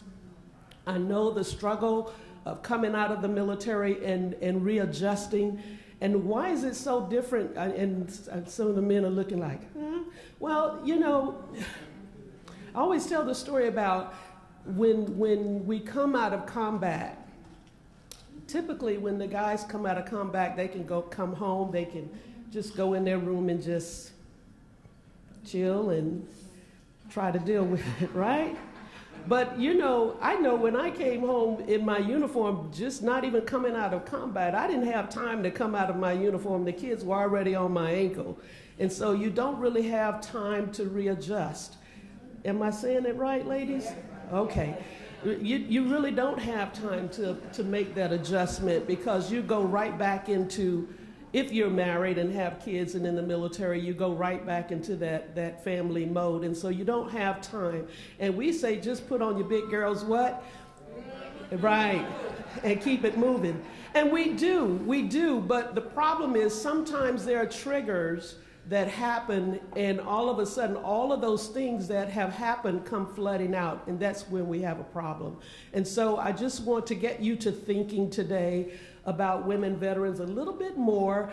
What can we do as a nation, as a country, to help our women? There's a lot of ads about men and helping them adjust, but what about the women? Because you can't put them all in one pot. You've got to deal with them separately. And I saw Secretary Wiki on last week. We were in Atlanta at the Women Veterans Coalition meeting. We're trying to form a coalition throughout the U.S. of all women veteran organizations. I'm hoping it works. But it's to give us a bigger voice and a stronger voice here in Washington. So I thank you so much for allowing me to get up and just talk a little bit.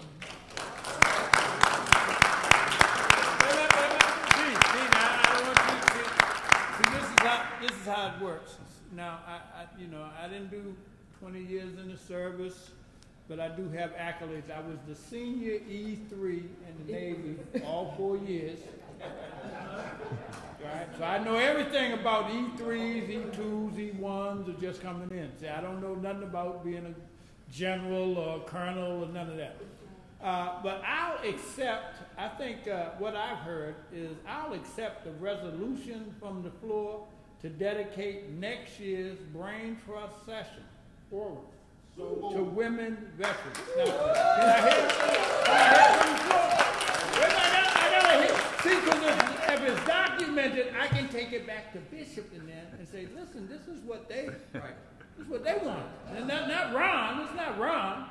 Okay, so can I hear a resolution from the floor? I move that we dedicate next year's Braintrust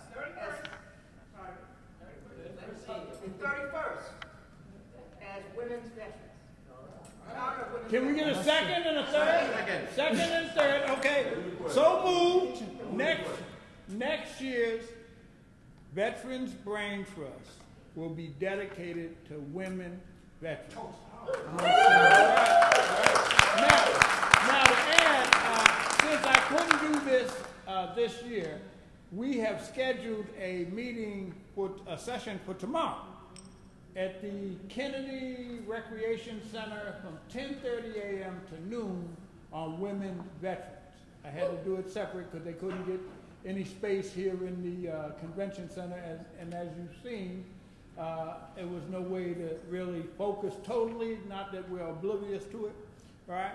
So tomorrow from 10:30 in the morning to 12 noon at the Kennedy Recreational Center, we are doing a special session on women veterans. All right. Awesome. This evening we have a reception from 6 to 10 o'clock in the Rayburn House office building in room 2043. I look forward to you all attending, and thank you so much.